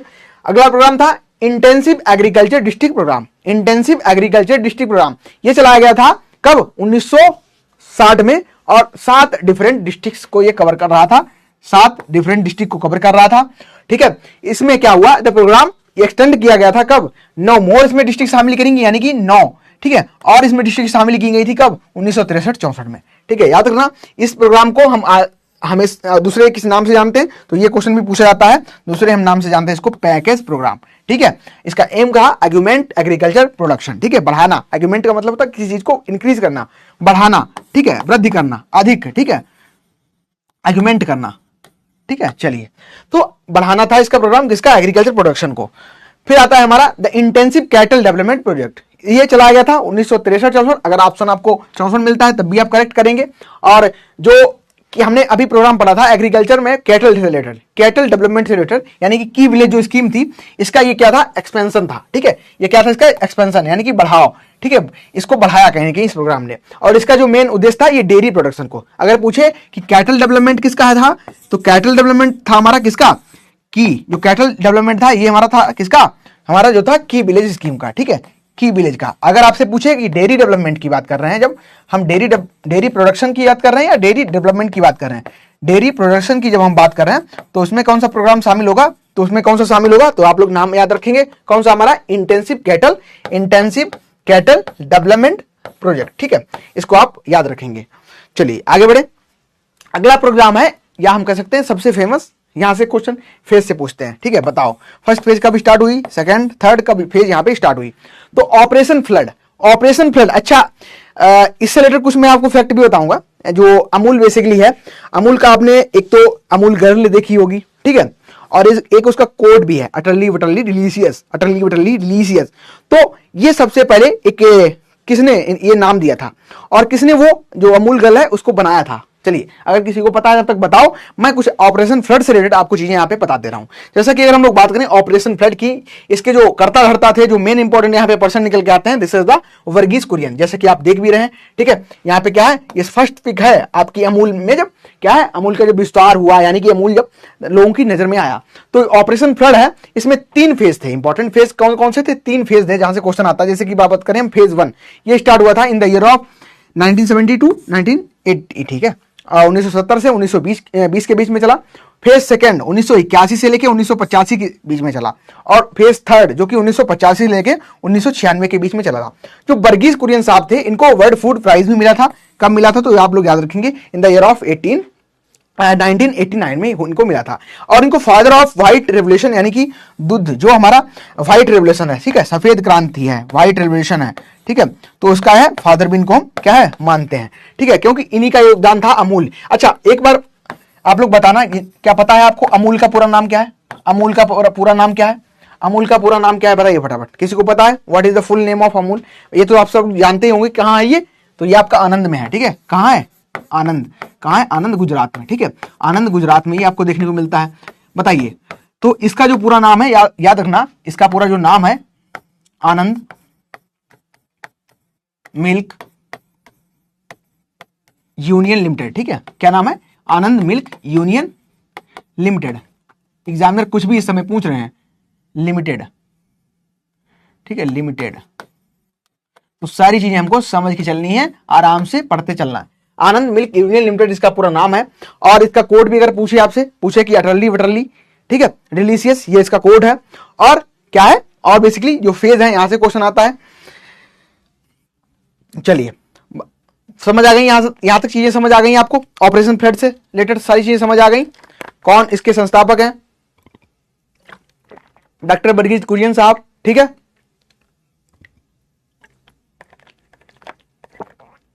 इंडिया में व्हाइट रेवोल्यूशन, यानी कि सब जो मिल्क है, व्हाइट रेवोल्यूशन इंडिया में 1970 में स्टार्ट हुआ था। ये सारी चीजें आपको आई थिंक यहां से क्लियर हो गई होंगी, ठीक है। इंडिया में ये 1970 में स्टार्ट हुआ, और वर्गीस कुरियन साहब के बारे में आप मोस्टली जानते हैं, ठीक है। चलिए, फिर आता है ट्रेनिंग एंड विजिटिंग सिस्टम, यानी जिसको हम टीबी सिस्टम भी कह देते हैं, ठीक है। ये स्टार्ट किया गया था बाय द डेनियल बैनर, ठीक है, डेनियल बैनर द्वारा स्टार्ट किया गया था। लेकिन जो वर्ल्ड, ये कौन थे? ये वर्ल्ड जो हमारा वर्ल्ड बैंक के कंसल्टेंट थे, ठीक है। कंसल्टेंट जानते भी होंगे, जैसे किसानों के भी बहुत कंसल्टेंट होते हैं जो उनको सलाह देते हैं, ठीक है, राय देते हैं। तो आई थिंक ये क्लियर हो गया होगा। इन्होंने इसको शुरू किया गया था, कब किया था? 1974 में राजस्थान और वेस्ट बंगाल में इन्होंने शुरू किया था। और इसका जो मेन एम था, ये प्रोजेक्ट का जो मेन एम था, इंक्रीज करना प्रोडक्टिविटी। प्रोडक्टिविटी का मतलब क्या होता है? उत्पादकता। उत्पादकता, और उत्पादकता की बात करते हैं तब हम बात करते हैं किसी भी यूनिट स्पेसिफिक, ठीक है। मान चलो ये आपका खेत है, ठीक है, ये आपका खेत है, और ये है मान चलो घनश्याम, ठीक है, और बगल में ही खेत है रामलाल का, ये आपके रामलाल है, ठीक है। मान चलो इनके खेत में क्या हुआ, समझ लो, जिनको नहीं पता है प्रोडक्टिविटी थोड़ा समझ लो, क्योंकि समझ आ जाएगा तो आप कोरिलेट कर लेंगे। इनके खेत में कितना हुआ? इनका खेत कितना था? 1 हेक्टेयर था, ठीक है, 1 हेक्टेयर था। और इनका भी खेत क्या था? 1 हेक्टेयर था। इन्होंने गेहूं लगाया, इन्होंने व्हीट उगाया, ठीक है। इन्होंने जब व्हीट उगाया तो इनको क्या है, बेसिकली इनको जो व्हीट मिला, दिस इज द 25 कुंटल मिला, ठीक है। एरिया सेम है दोनों का। और इन्होंने जब घनश्याम जी ने गेहूं उगाया, ठीक है, जब घनश्याम जी ने गेहूं उगाया तो इनको लगभग कितना मिला? तो इनको मिलकर 30 कुंटल। तो जब बात की जाएगी यहाँ पे, जब बात की जाए प्रोडक्टिविटी की, यानी कि उत्पादकता की बात की जाएगी, ठीक है, प्रोडक्टिविटी की जब भी बात की जाएगी तो प्रोडक्टिविटी किसकी ज्यादा होगी? तो प्रोडक्टिविटी किसकी ज्यादा होगी? तो यहाँ पे किसकी ज्यादा होगी? घनश्याम साहब की ज्यादा होगी। क्योंकि क्या है, पर यूनिट एरिया बेसिस पे जब भी हम काउंट करते हैं यील्ड, तो उसको कहते हैं प्रोडक्टिविटी, ठीक है। और बेसिकली जो उद्देश्य था इस प्रोग्राम का वो क्या था कि प्रोडक्टिविटी को इंक्रीज करना by the training and technology transfer. Technology transfer का मतलब क्या होता है कि जैसे कि आपका कोई खेत है, पहले आप क्या कर रहे थे, यहाँ पे क्या कर रहे थे आप? फ्लड इरिगेशन आप कर रहे थे, ठीक है, फ्लड इरिगेशन आप लोग पहले इसमें कर रहे थे। और टेक्नोलॉजी ट्रांसफर का मतलब क्या हो गया, अब आपको क्या किया हमने इसमें बीबीएफ, जिसका मतलब होता है ब्रॉडबैंड एंड फरो सिस्टम, ठीक है। या हम कह सकते हैं गेहूं की जब हम बात कर रहे हैं, ठीक है, हम लोग व्हीट की बात कर रहे हैं तो हम कह सकते हैं कि इसमें जो फॉलो सिस्टम हम लोग करते हैं, दिस इज द FIRB, यानी कि फरो इरिगेटेड रेस्ड बेस, इसमें हम फॉलो करते हैं। और ग्राउंडनट में भी वगैरह फॉलो करते हैं, मेज में, लेकिन बेसिकली जो सबसे उपयुक्त होती है वो इसके लिए होती है टेक्नोलॉजी, यानी कि क्या किया आपने, टेक्नोलॉजी को ट्रांसफर कर दिया, ठीक है। तो कहीं ना कहीं हमारी प्रोडक्टिविटी जो है वो इंक्रीज कर गई, ठीक है। चलो यहाँ समझ आ गई सारी चीजें। ट्रेनिंग सिस्टम किसने स्टार्ट किया, डॉक्टर डेनियल बैनर ने तो स्टार्ट किया। एक कंसल्टेंट थे किसके, वर्ल्ड बैंक के। और 1974 राजस्थान वेस्ट बंगाल दो जगह उन्होंने स्टार्ट किया था। और उनका जो मेन एम था ये प्रोडक्ट में क्या, बेसिकली प्रोडक्टिविटी को उनकी करना, याद रखना। बहुत सारी चीजें तभी आपको मैंने बता दी, अब आप समझ गए होंगे। और टेक्नोलॉजी ट्रांसफर करके हम क्या है, प्रोडक्टिविटी को बढ़ा रहे हैं, ठीक है। चलो आगे बढ़े। फिर आता है अगला प्रोग्राम निकल के इंटीग्रेटेड। इंटीग्रेटेड अच्छा वर्ड है, इसको समझ लोगे तो पूरा प्रोग्राम में समझ आएगा। इंटीग्रेटेड का मतलब ये होता है समन्वित, समन्वित, ठीक है, ना है समन्वित, ठीक है, समन्वित विकास होता है यहाँ पे, ठीक है। समन्वित मतलब संपूर्णतः, इंटीग्रेटेड रूरल डेवलपमेंट, यानी कि चौतरफा ग्रामीण विकास की बात कर रहे हैं। यहाँ पे क्या है, इंटीग्रेटेड रूरल डेवलपमेंट। ये कब चलाया गया था, ये लॉन्च किया गया था इन द ईयर ऑफ 1978 और पूरी कंट्री में स्प्रेड कर गया, फैल गया। कब तक, 1980 तक ये स्प्रेड कर गया, ठीक है।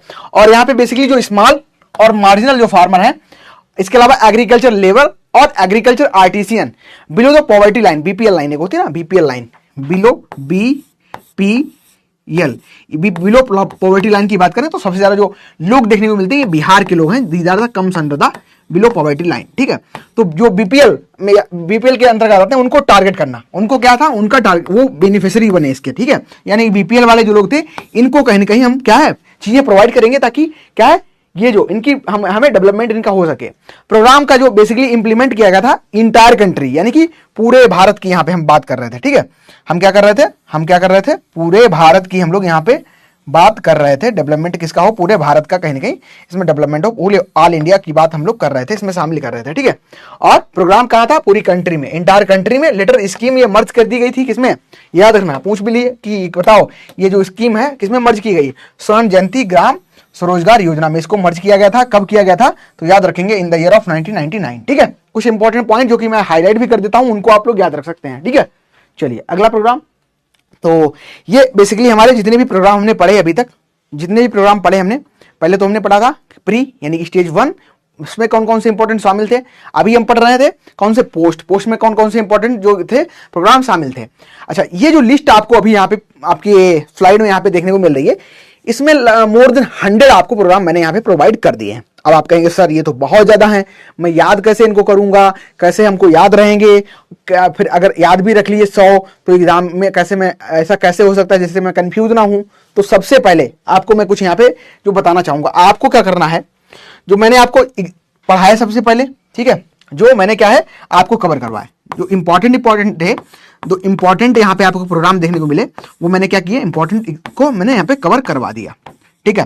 पहला तो आपका जो उद्देश्य होना चाहिए कि उनको आप लोग याद रखें, हैं, उनको सबको आप क्या करें, रिवाइज कर लें, रिवाइज करके उनको रट लें, कैसे भी करके। वो हो सकता है कि आप अपनी जहाँ पे आप टेबल पे आप पढ़ाई करते हैं, टेबल पे जहाँ पर आप पढ़ाई करते हैं बैठ के, उस पर क्या है आप इस तरीके से मार्क करके यहाँ पे चिपका के सके याद कर सकते हैं, ठीक है। याद करने का सबसे फंडा तरीका यही है कि आप जितने इंपॉर्टेंट मैंने कवर करा दिए उनको कर सकते हैं। फिर अभी जो मैंने आपको लिस्ट प्रोवाइड की है, ठीक है, आपको लिस्ट जो अभी प्रोवाइड कर रहा हूं, आगे भी मिलने वाली है आपको 1 मिनट में प्रोवाइड कर रहा हूं, वहां पे मैं क्या करूंगा, उनको हाईलाइट कर दूंगा। क्या कर दूंगा, कुछ जो इंपॉर्टेंट है, जो कुछ इंपॉर्टेंट है उनको क्या करूंगा, मैं हाईलाइट कर दूंगा, ठीक है। इंपॉर्टेंट आपको बता दूंगा जहां से क्वेश्चन पूछे गए हैं या आने की संभावना है, तो उनको आप लोग याद कर सकते हो, ठीक है। अब याद कैसे करना है, तो याद आपको ऐसे करना है कि डेली जब भी आप अपनी टेबल या पढ़ाई करना स्टार्ट करें, ठीक है, जब भी आप पढ़ाई करना स्टार्ट करें, सुबह कम से कम 5 प्रोग्राम को आप जीवन घुट्टी के रूप में पिए। सुबह उठे और 5 प्रोग्राम, 5 हो सकते हैं, आपकी कैपेबिलिटी पे डिपेंड करेगा, 5 हो सकते हैं, किसी को 10 हो सकते हैं। जैसे आप च्यवनप्राश खाते हैं, च्यवनप्राश की तरह 10 प्रोग्राम को आप डेली याद करें, ठीक है। इसको आप कह सकते हैं अपनी फेवरेट डिश में ठीक है, जो आपकी फेवरेट डिश है, फेवरेट जो आपकी डिश है उसमें शामिल कर लें 5 प्रोग्राम को डेली, और 5 से 10 प्रोग्राम अपने अकॉर्डिंग जितने आपको याद हो पा रहे हैं उनको आप डेली याद करें, फिर आपको याद हो जाएगी, एक वीक में आपको याद हो जाएगी। ठीक है, चलिए ये काम कर लेना, और कौन कौन से इंपॉर्टेंट है वो मैं आपको बता दे रहा हूँ। सारी चीजें क्लियर है अभी तक जितना मैं आपको बताया वो सारी चीजें आई थिंक क्लियर होंगी। अगर कोई डाउट किसी का हो तो आप पूछ सकते हैं। ठीक है, एमसीक्यूज भी अभी लोग करेंगे हम लोग। तो सबसे पहले कुछ इंपॉर्टेंट, जैसे कि हम लोग बात करें, ठीक है, स्टार्ट करते हैं फर्स्ट से। और फर्स्ट में बेसिकली जो आपको प्रोवाइड किया गया था, इसमें सबसे पहले रूरल रिकंस्ट्रक्शन जो कि सुंदरबन में चलाई गई और बंगाल में चलाई गई। स्टार्टिंग ईयर याद रखेंगे, जो मैंने कुछ इंपॉर्टेंट जो सीधे क्वेश्चन आते हैं भाई, देखो इसमें मैं कुछ चेंज नहीं कर सकता, क्योंकि ईयर में आपको क्या मैं ऐसा कुछ दे नहीं सकता कंटेंट कि आपको ईयर याद हो जाए। ठीक है, ये तो आपको याद करना ही करना पड़ेगा। कब चलाया गया, तो 1903 में चलाया गया, और किसके द्वारा चलाया गया, तो नाम में भी ऐसा कुछ मैं ऐसा आपको नहीं बता सकता जो आपको याद रहे। अब आपको याद करना है। ठीक है, तो डैनियल हैमिल्टन द्वारा चलाया। कोऑपरेटिव मूवमेंट है, ये आपको चलाया गया था कब, 1904 में, ये निकोलसन ने चलाया था। ठीक है, और इंडिविजुअली ये फाइनेंस था यहाँ पे। फिर श्रीनिकेतन, ये वेस्ट बंगाल में चला, ये 1914 में चला, जो कि रविन्द्रनाथ टैगोर द्वारा चलाया गया था। ठीक है, जो इंपॉर्टेंट है उनको मैं हाईलाइट करता चलता हूं यहां से आपको, जो ठीक है नंबर हाईलाइट कर दूंगा ताकि आपका ब्लॉक ना हो कुछ कंटेंट। फिर आता है गुरुगांव प्रोजेक्ट, हरियाणा में चला, बताया था आपको, एफ एल ब्राइन ने चलाया, और विलेज गाइडेंस पे बेसिकली था। फिर सेवाग्राम महाराष्ट्र में चला 1921 में, ये भी आपका इंपॉर्टेंट है। सेवाग्राम से आप याद भी रख सकते हैं। ठीक है, महात्मा गांधी का नाम वहां से 1921 में महात्मा गांधी ने चलाया, चरखा और खादी को प्रमोट करने के लिए। ठीक है, बेसिकली। फिर आता है आपका मार्थेंडम, ये 1921 में स्पेंसर हैस ने चलाया था। ठीक है, और यहाँ पे जो इसको आगे कंटिन्यू रखने का, ठीक है, इसको कंटिन्यू रखने का जो काम किया था, ये किया था यंग मैन क्रिश्चियन एसोसिएशन ने, आज भी तभी चल रहा है। फिर आता है वर्धा विलेज रिकंस्ट्रक्शन, जो आपका है, ये आप नाम से याद रख सकते हो। ठीक है, श्री बीटी जो कृष्णाचार्य थे, उन्होंने स्टार्ट किया था, और कब किया था, 1932 में इसको किया था। ठीक है, चलिए कुछ और इंपॉर्टेंट 100 है लगभग आपके। फिर आता है रूरल डेवलपमेंट। रूरल डेवलपमेंट की जब भी हम बात करते हैं तो ये चलाया गया था 1935 में। ठीक है, rural development department of British India, rural development department of British India द्वारा चलाया गया था। फिर आता है ग्रो मोर फूड कैंपेन, आपको याद कराया है, ये चलाया 1942 में चलाया गया था। ठीक है, और सबसे बड़ा प्रोग्राम था ये, बिगेस्ट। ठीक है, याद रखें, यहां से क्वेश्चन मोस्टली आपको देखने को मिलते हैं। फिर था बॉम्बे प्लान, 1944-45 में चलाया गया था। ठीक है, और फिर आता है गांधीयन प्लान 1944 में, और ये भी आपका श्रीमन नारायण अग्रवाल द्वारा चलाया गया था। और फिर आता है आपका इंडियन विलेज सर्विस 1945 में, WS विश्वविद्यालय द्वारा चलाई गई थी। और द पीपल्स प्लान 1945 में यमन रॉय द्वारा चलाया गया था। फिर आता है फिरका। ठीक है, जो इंपॉर्टेंट है उनको मैं हाईलाइट कर दे रहा हूं यहाँ पे। ठीक है, उनको आप वो तो याद ही कर लो आप।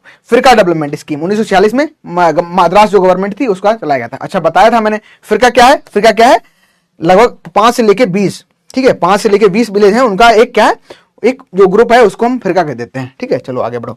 फिर आता है आपका नीलोखेरी। नीलोखेरी इंपॉर्टेंट है, और 1948 में चलाया गया था। इसके डे ने दुबे लिखा है, इसके डे थे यहाँ पे। ठीक है, आप लोग याद रखना, इसके डे है। और क्या है, रिफ्यूजीज जो थे, जो कि क्या थे, भारत जो पाकिस्तान से चले आए थे इंडिया में, उनके लिए रिहेबिलिटेशन सेंटर था, उनको वोकेशनल ट्रेनिंग प्रोवाइड की गई ताकि वो अपनी ग्रोथ कर सके और आगे कहीं ना कहीं अपना जीवन यापन कर सके। फिर आता है की विलेज, मैंने आपको बताया था कि कैटल से रिलेटेड है। ठीक है, कैटल डेवलपमेंट की यहाँ पे बात की जा रही थी। फिर आता था हमारा इटावा। इटावा कब चलाया गया, 1948 में, अल्बर्ट मेयर द्वारा। ठीक है, डिस्ट्रिक्ट प्लान था, एवरेज डिस्ट्रिक्ट प्लान इसको कह देते हैं, याद रखना, क्वेश्चन यहाँ से आया है, एवरेज डिस्ट्रिक्ट प्लान। ठीक है, चलिए अगला जो था हमारा फूड एग्रीकल्चर ऑर्गेनाइजेशन, एफ ये नाम पता है, इटली रोम में है, डाल दिया, आपको याद रखना। ठीक है, फिर आता है DRDA यानी कि डिस्ट्रिक्ट रूरल डेवलपमेंट एजेंसी, 1 अप्रैल 1999 में चली।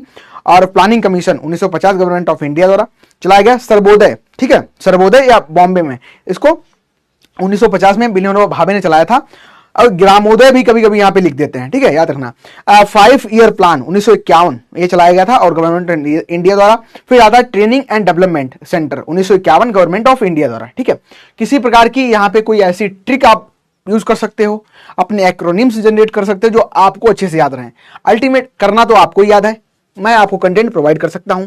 ठीक है, याद तो आप ही को करना पड़ेगा, और कुछ एमसीक्यूज करा दूंगा ताकि आप क्या है, आपको हेल्प हो जाए। फिर निकल के आते हैं भूदान मूवमेंट। ठीक है, ग्रामोदोन, ये 1951-52 में दोनों चलाए गए, और ये दोनों विनोबा भावे के द्वारा चलाए गए थे। ठीक है, कम्युनिटी डेवलपमेंट प्रोजेक्ट, ये भी इंपॉर्टेंट है, CDP 2 अक्टूबर 1952 को चलाया गया था गवर्नमेंट ऑफ इंडिया द्वारा। और यहाँ पे बात की जा रही थी rural development of rural agriculture people of participation, जो भी कहा करें यहाँ पे। फिर आता है नेशनल एक्सटेंशन सर्विस, यहाँ पे वीडियो का कॉन्सेप्ट निकल के आया था। ठीक है, आपको बताए थे। फिर आता है कम्युनिटी डेवलपमेंट ब्लॉक 1954 में चलाया गया था। UNESCO, ये भी इंपॉर्टेंट है, इसकी डेफिनेशन पूरी पूछ लेते हैं। The United Nations Educational Scientific and Cultural Organization 1955 नवंबर, इंटरनेशनल ऑर्गेनाइजेशन आपका देखने को मिलता है। Kharif and rabi movement important है, पूछा भी गया है, ठीक है, याद रखना। 1958 में चला, गवर्नमेंट ऑफ इंडिया द्वारा चलाया गया था। अच्छा, नालागर कमेटी रिपोर्ट 1958 में आई थी गवर्नमेंट ऑफ इंडिया द्वारा। ऑल इंडिया एग्रीकल्चर सर्विस ने इसको रिकमेंड किया था बेसिकली। फिर आता है इंटेंसिव एग्रीकल्चर डिस्ट्रिक्ट जो आपका प्रोग्राम है, ये 1960 में चला, गवर्नमेंट ऑफ इंडिया द्वारा चलाई थी और इसको क्या पैकेज प्रोग्राम भी कहते हैं, ठीक है, लोन प्रोवाइड करने के लिए चलाया गया था। इसके अलावा आता है मल्टीपल क्रॉपिंग स्कीम 1960 में चलाई गई, गवर्नमेंट ऑफ इंडिया द्वारा चलाई गई थी, ठीक है। पंचायती राज आपकी जो अशोक मेहता थे, कब चलाया था? 2 अक्टूबर, ठीक है, 1959 में, ठीक है, on the recommendation of Balwant Rai Mehta, ठीक है, बलवंत राय मेहता कमेटी, और ये नागौर राजस्थान में सबसे पहले स्टार्ट की गई थी। नेशनल सीड कॉर्पोरेशन 1962 पूरा कंप्लीट आपका किया गया है, ठीक है, यहां से पूरा आपको कंप्लीट कर दिया गया है। Agriculture refinance and development corporation July 1963 में गवर्नमेंट ऑफ इंडिया द्वारा चलाया गया था। फिर इंटेंसिव कैटल डेवलपमेंट, बताया था आपको, इंटेंसिव कैटल डेवलपमेंट की बात की जा रही थी, तो ये 1964 में चला था। फिर था इंटेंसिव एग्रीकल्चर एरिया प्रोग्राम, ये भी इंपॉर्टेंट है, ये भी पूछा जाता है, ठीक है, 1964 में गवर्नमेंट ऑफ इंडिया द्वारा चलाया गया था। स्पेशली हार्वेस्टिंग जो हार्वेस्ट हैं उनसे रिलेटेड उनका डेवलप करना। फिर आता है आपका कौन सा? National demonstration project. डेमोन्स्ट्रेशन जैसे कि आपको बताया भी था, कल मैंने समझाया था, ये 1965 में चला था, ministry of food and agriculture organization, ये पूछा जाता है, ठीक है, याद रखना, इंपॉर्टेंट है। फिर आता है हाई यील्डिंग वैरायटी प्रोग्राम, बाद में ग्रीन रेवोल्यूशन में कहीं ना कहीं इसी कन्वर्जन हो गया था, ठीक है, 1965 में चलाया गवर्नमेंट ऑफ इंडिया द्वारा, यही है मदर ऑफ ग्रीन रेवोल्यूशन, ठीक है। अगर पूछा जाए कि which is the mother of green revolution, option में आपको दे दे तो करेक्ट आंसर करेंगे हाई यील्डिंग वैरायटी प्रोग्राम। फिर आता है एडमिनिस्ट्रेटिव रिफॉर्म्स कमीशन 1966 में गवर्नमेंट ऑफ इंडिया द्वारा इसको भी चलाया गया था। फिर आता है स्टेट सीड कॉर्पोरेशन 1969 में गवर्नमेंट ऑफ इंडिया द्वारा। फिर आता है स्मॉल फार्मर डेवलपमेंट एजेंसी, जो कि 1972 में इसको चलाया गया था, और किसके द्वारा चलाया गया था? गवर्नमेंट ऑफ इंडिया द्वारा चलाया गया था। किसके लिए? For technical and financial assistant मतलब होता है सहायता, ठीक है, क्या है? सहायता प्रोवाइड की जा सके फॉर स्मॉल फार्मर्स की, ठीक है। मार्जिनल, बहुत सारे प्रोग्राम हैं, इनको सबको आप लोग याद कर लेना, इतने जो भी आपको हाईलाइट किया हूं, चाहे आपका marginal farmer agriculture labours programme हो, या फिर आपका ड्रॉट प्रोन एरिया प्रोग्राम हो, या आपका पायलट ट्रायल, ये इसको आप स्किप कर सकते हो, ठीक है। ट्रेनिंग विस्टम इंपॉर्टेंट है, और इंटीग्रेटेड रूरल डेवलपमेंट इंपॉर्टेंट है, ये आपका नेशनल सीड प्रोग्राम इंपॉर्टेंट है, और रीजनल रूरल बैंक यहाँ से क्वेश्चन आया है, ये इंपॉर्टेंट है, आप लोग इसको याद रखेंगे, ठीक है। 1975 में स्थापना हुई थी गवर्नमेंट ऑफ इंडिया द्वारा, ठीक है। सभी के सन इंपॉर्टेंट है, जैसे कि अगर बात करें हाईलाइट इनकी, तो आपका जो ट्रेनिंग है डेनियल वेस्टर द्वारा चलाया गया था, और इसको बैनर और बेस्टर मॉडल भी कहते हैं, या स्कीम भी कहते हैं, ठीक है, याद रखना, मॉडल या स्कीम इसको हम कह देते हैं। चलिए आगे बढ़ते हैं। फिर आता है हमारा अंत्योदय प्रोग्राम, ठीक है, 1970 में गवर्नमेंट ऑफ राजस्थान द्वारा चलाया गया था, और based on philosophy of Gandhi ji की जो फिलॉसफी थी उस पर कहीं ना कहीं ये बेस्ड था, और ये चलाया गया था, ठीक है। फिर आता है आपका डिजर्ट डेवलपमेंट प्रोग्राम DDP, ठीक है, कंफ्यूज करता है बहुत ज्यादा ये प्रोग्राम, तो आप लोग याद रखना, इंपॉर्टेंट है। और कब? 1977-78 में चलाया गया था, कंट्रोल करने के लिए डिजर्ट एक्सपेंशन, ठीक है, ताकि डिजर्ट ज्यादा ना बढ़े, एंड मेंटेनिंग एनवायरमेंट बैलेंस बना रहा है राजस्थान में, ठीक है। लैब टू लैंड प्रोग्राम यहां से पूछा भी जाता है, कब चलाया गया था? तो ये चलाया गया था 1979 में। कब चलाया था? ये गोल्डन जुबली जो थी ICR की, गोल्डन जुबली, ठीक है, गोल्डन जुबली पे चलाया गया था ICR की, in the year of 1979 ICR की गोल्डन जुबली थी, चलाया गया था। और इसमें क्या था? Lab to land, ministry of agriculture farmer welfare के अंतर्गत आता है, ये याद रखना आप लोग। ट्रेनिंग फॉर रूरल यूथ, इसकी फुल फॉर्म पूछ लेते हैं, याद रखना, training for rural youth for self employment के लिए था, बेसिकली था लर्निंग बाय डूइंग कॉन्सेप्ट यहाँ पे निकल के आता है, याद रखना, ये क्वेश्चन भी पूछा जाता है, ठीक है। क्या क्या? एक तो आपका लैब टू लैंड अप्रोच, जो मिनिस्ट्री ऑफ किसके अंदर आता है? एग्रीकल्चर एंड फार्मर वेलफेयर, और लर्निंग बाय डूइंग यहाँ पे, ठीक है। इसके अलावा यहाँ पे आपका इंपॉर्टेंट है नेशनल रूरल एम्प्लॉयमेंट और इंटीग्रेटेड रूरल डेवलपमेंट प्रोग्राम, ये दोनों, ये आपका जो NREP 1980 में चलाया गया था, और इंटीग्रेटेड रूरल डेवलपमेंट प्रोग्राम है 1978 में चलाया गया था, अक्टूबर 2 में, ठीक है। चलिए आगे बढ़ते हैं। नाबार्ड स्थापना 12 जुलाई 1982 में हुई थी, और जो ड्रॉट प्रोन एरिया है 1973-74 में चलाया गया था। फिर आपका आता है, ये भी पूछा जाता है, डेवलपमेंट रूरल एम्प्लॉयमेंट प्रोग्राम 1982 में, और नेशनल एग्रीकल्चर एक्सटेंशन जो प्रोजेक्ट है NAEP, ये आपका चलाया गया था 1983 में, ठीक है। Rural landless employment guarantee programme 1983-84 में चलाया गया था, providing employment of landless and labours, जिनके पास भूमि नहीं है या जो लेबर है उनको क्या है एम्प्लॉयमेंट प्रोवाइड किया जाए। TMO, ये बहुत इंपॉर्टेंट है और हो सकता है इस बार आपको देखने को कहीं ना कहीं मिल जाए, 2-3 स्टार जितना चाहे लगा लेना, इंपॉर्टेंट है क्योंकि क्या है technology mission on all seed है, 1986 में चलाया गया था, बहुत इंपॉर्टेंट है, ठीक है। फिर आता है जवाहर रोजगार योजना जो कि 1989 में स्टार्ट की गई। फिर आता है, ये भी इंपॉर्टेंट है, ये पूछा भी गया है, ठीक है, PYQ में पूछा भी गया है, याद रखना इसको, 1998 में चलाया गया गवर्नमेंट ऑफ इंडिया द्वारा, इसकी फुल फॉर्म भी पूछी गई है, नेशनल एग्रीकल्चर टेक्नोलॉजी प्रोजेक्ट। और फिर आता है आपका जवाहर ग्राम समृद्धि योजना, ये चलाई गई थी इन द ईयर ऑफ 1999 में, ठीक है, गवर्नमेंट ऑफ इंडिया द्वारा। इसके अलावा कुछ और है, जैसे कि बात करें हम TRIVLP, यानी कि मतलब इसका पूरा क्या है, technology assessment and refinement institute village linkage programme, 1999 में स्थापना हुई थी, यानी कि चलाया गया था, स्टार्टिंग ईयर था।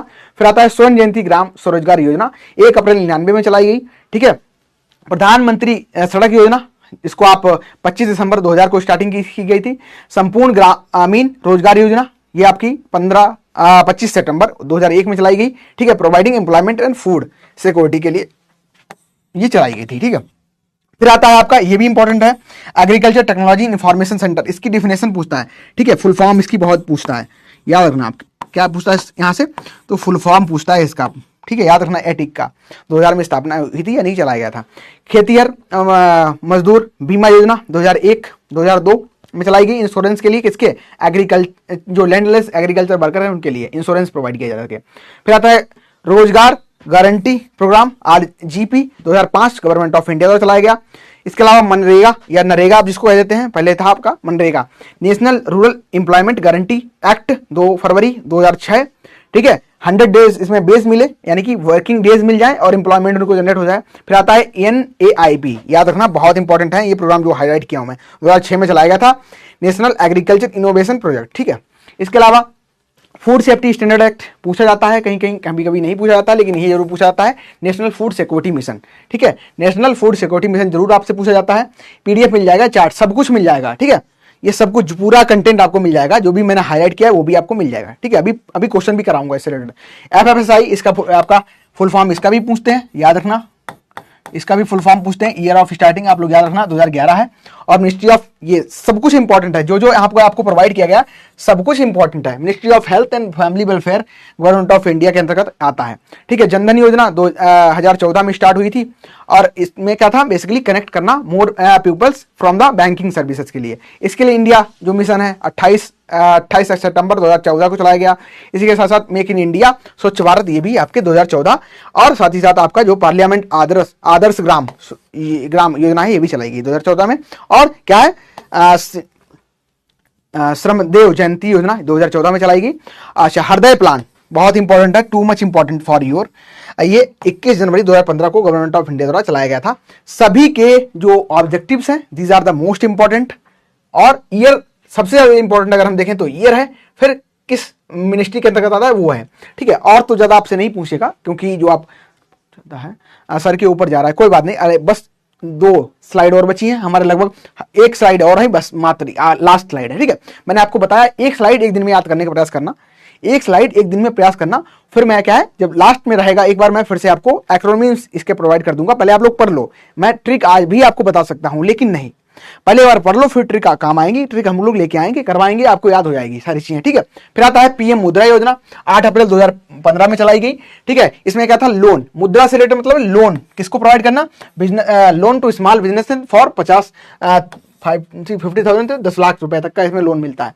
उज्ज्वला योजना पर आप लोग बेनिफिशियरी भी होंगे, इसके बेनिफिशियरी LED बल्ब्स और लो प्राइस पे प्रोवाइड करना, इलेक्ट्रिसिटी कंजम्पशन ताकि कम हो, ठीक है। अटल पेंशन योजना, ये भी आपकी निकल के आती है। अटल पेंशन 2015 में चलाया गया गवर्नमेंट ऑफ इंडिया द्वारा, और यहाँ पे 18 से 40 साल के जो लोग हैं, ठीक है, उनके लिए चलाई गई थी अटल पेंशन योजना, ठीक है। और जो प्राइम मिनिस्टर जीवन ज्योति बीमा है, ये 2015 में चलाई गई थी, और लाइफ इंश्योरेंस इसमें प्रोवाइड किया जाता है 2 लाख रुपए से फ्रॉम पीपल टू 18 से 50 जो है, और प्रीमियम यहाँ आपको 330 रुपए पर एनम देखने को मिलता है। आप सभी के लिए इंपॉर्टेंट है ये सारी चीजें, ठीक है। चलिए, फिर आता है प्रधानमंत्री सुरक्षा बीमा योजना, ये आपकी 2015 में स्टार्ट हुई थी, और स्मार्ट सिटी स्कीम, और साथ ही साथ ये अमृत, ठीक है, ये याद रखना, बहुत इंपॉर्टेंट है अमृत, इसकी फुल फॉर्म याद रखना, Atal mission for reservation and urban transformation plan. ठीक है, फुल फॉर्म जरूर याद रखना, हो सकता है आपको मिल जाए एग्जाम में, क्योंकि कभी कभी होता है। 25 जून 2015 को चलाई गई गवर्नमेंट ऑफ इंडिया द्वारा, developing all the basic amenities, ठीक है, in more than 500 cities while have more than 1 lakh population, जहां से 1 लाख पॉपुलेशन से ज्यादा हमको देखने को मिलती है। ठीक है, लास्ट स्लाइड हमारे आज की क्लास की, डिजिटल इंडिया मिशन 2015 में चलाया गया, उदय, ठीक है, ये भी चलाया गया 2015 में, स्टार्टअप इंडिया 2016 में चलाया गया, सेतु भारत योजना 2016 में चलाई गई, और ग्राम उदय टू भारत उदय अभियान ये आपका 2016 में चलाया गया था, 14 से लेकर 24 अप्रैल। ठीक है, गवर्नमेंट ऑफ इंडिया द्वारा। इसमें इम्फेसिस जो हमको दिया जा रहा था, बढ़ोतरी जिसमें की जा रही थी, वो क्या था, विलेज जो लोग थे विलेज कंट्री के। ठीक है, प्राइम मिनिस्टर उज्ज्वला प्लान ये 1 मई 2016 को गवर्नमेंट ऑफ इंडिया द्वारा, और बीपीएल जो फैमिलीज थी इनको क्या है, सब्सिडीज रेट पे एलपीजी जो कनेक्शन है वो प्रोवाइड किया है। 100 आता है नमामि गंगे योजना, 7 जुलाई 2016 को चलाया गया गवर्नमेंट ऑफ इंडिया द्वारा, क्लीननेस फॉर रिवर गंगा। तो ये कुछ हमारे इंपॉर्टेंट यहाँ पे आपको देखने को मिल रहे हैं। लास्ट में आपको पीएम किसान अटल भूजल योजना, पीएम जो किसान था यहाँ से क्वेश्चन आता है। ठीक है, पीएम किसान से आता है, ये 24 फरवरी 2019 को लॉन्च की गई थी। ठीक है, याद रखना गवर्नमेंट ऑफ इंडिया द्वारा चलाया जाता है ये प्रोग्राम, आप लोग याद रख सकते हैं। अटल भूजल योजना 25 दिसंबर 2019 गवर्नमेंट ऑफ इंडिया द्वारा, वाटर कंजर्वेशन से रिलेटेड ये आपकी देखने को मिलती है। फिर आता है आपका जल जीवन मिशन, जो कि 15 अगस्त 2019 में स्टार्ट हुआ, गवर्नमेंट ऑफ इंडिया द्वारा चलाया जाता है। स्कीम जो बेसिकली है providing the drinking water connection to all. ठीक है, 2014 में चलाया गया था। प्रधानमंत्री रोजगार योजना ये आपकी 1993 में स्टार्ट हुई, बेसिकली गवर्नमेंट ऑफ इंडिया द्वारा आती है। फिर आता है आपका इंपॉर्टेंट जो हाईलाइट मैं कर दे रहा हूं क्योंकि यहां से क्वेश्चन आते हैं, नेशनल रूरल एम्प्लॉयमेंट प्रोग्राम, ठीक है, 1980 गवर्नमेंट ऑफ इंडिया, और international visitor leadership programme IBLP, इसकी फुल फॉर्म पूछता है। ठीक है, इसकी फुल फॉर्म भी पूछता है, फुल फॉर्म। अब इसमें मैं कुछ नहीं कर सकता बच्चा, नहीं तो मैं कुछ आपको हेल्प भी नहीं कर सकता, आपको याद करना ही करना पड़ेगा ये। ठीक है, agriculture technology information centre attic, बहुत इंपॉर्टेंट है। ठीक है, गवर्नमेंट ऑफ इंडिया द्वारा चलाया जाता है। ठीक है, चलिए आगे बढ़े। चलो कोई नहीं, याद तो करना ही पड़ेगा, अब ये तो रिस्पॉन्सिबिलिटी आपको उठानी पड़ेगी कि, चलिए बताइए फटाफट क्या, फटाफट हम लोग MCQs कर लेते हैं। बताओ करेक्ट आंसर करो इसका फटाफट, क्या होगा। कह रहा है which of the following is correctly match, निम्नलिखित में से कौन सा सही सुमेलित यहाँ पे आपको देखने को मिल रहा है, बताओ। अब है तो थोड़ा लेंथी टॉपिक, एक्चुअली आपको याद करनी है सारी चीजें आज की जो क्लास में प्रोवाइड की गई।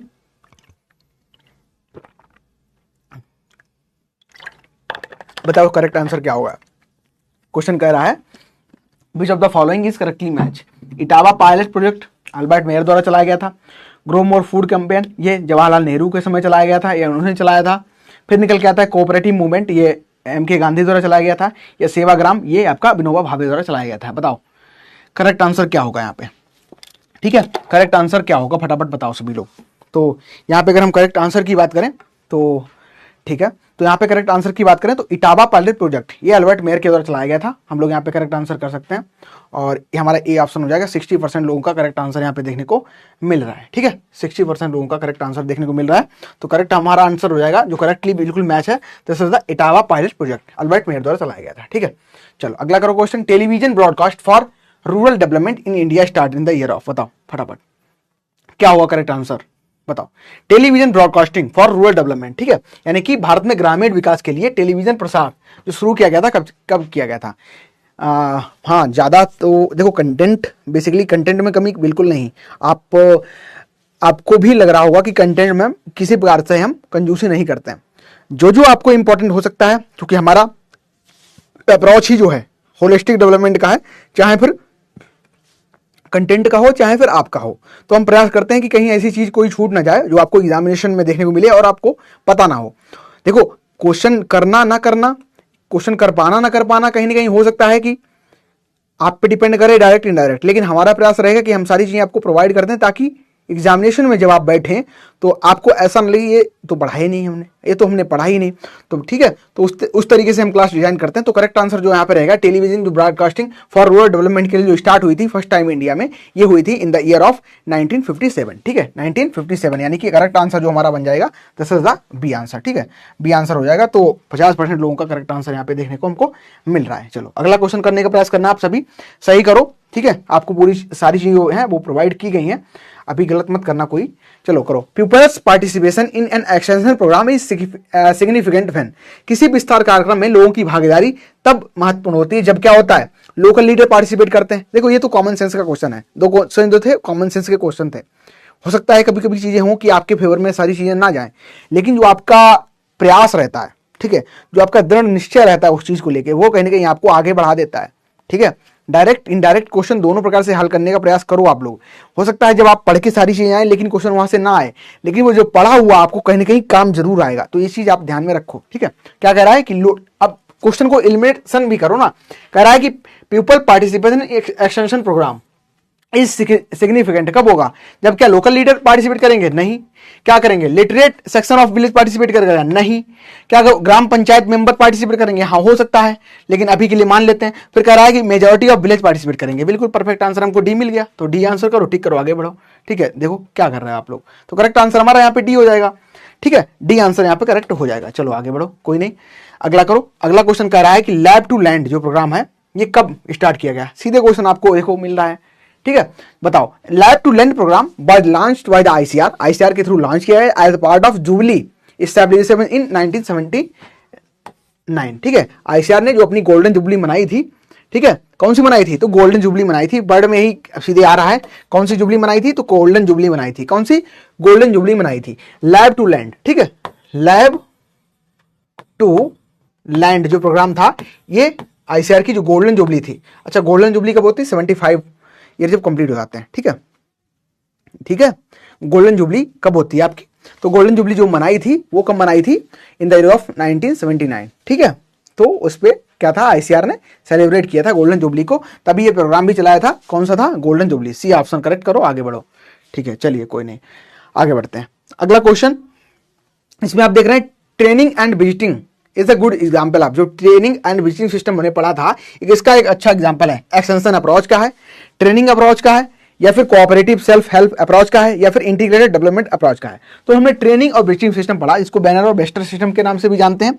तो ये सबसे हमारा एग्जाम्पल अच्छा निकल के आता है किसका, ट्रेनिंग या एक्सटेंशन का। तो ये निकल के आता है ट्रेनिंग अप्रोच। ठीक है, ट्रेनिंग अप्रोच है, बी ऑप्शन आपका यहाँ पे करेक्ट हो जाएगा, बी ऑप्शन करेक्ट हो जाएगा। अगला आगे बढ़ते हैं।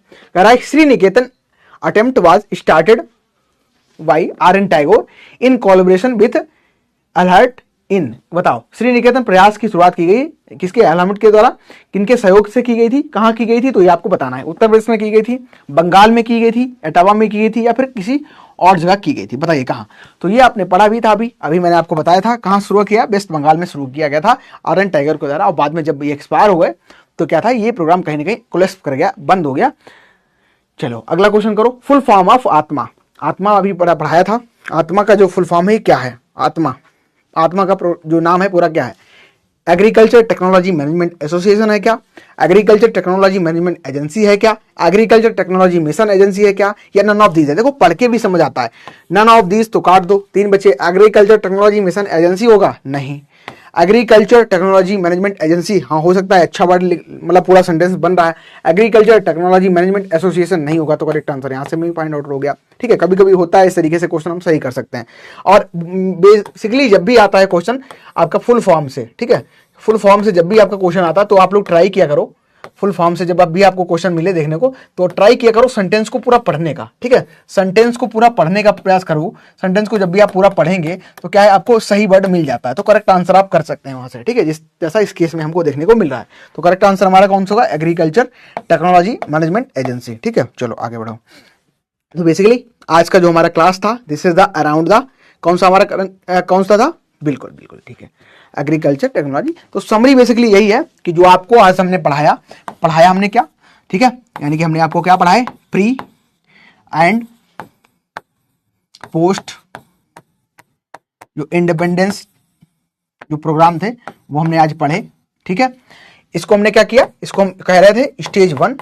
आपसे पूछे अगर स्टेज 1 या आपको पूछ दे कि स्टेज 2 में कौन कौन से आएंगे, तो पोस्ट वाले आपके किस पे चले जाएंगे, तो आपके सेकंड में, और प्री में आएंगे फर्स्ट वाले। ठीक है, सभी के इंपॉर्टेंट ईयर, क्योंकि सभी प्रोग्राम किसी न किसी ईयर में चलाए गए हैं, साथ ही साथ किसी न किसी फेमस पर्सनालिटी के द्वारा, यानी कि किसी पर्सन का विशेष नाम यहाँ पे देखने को आपको मिलेगा।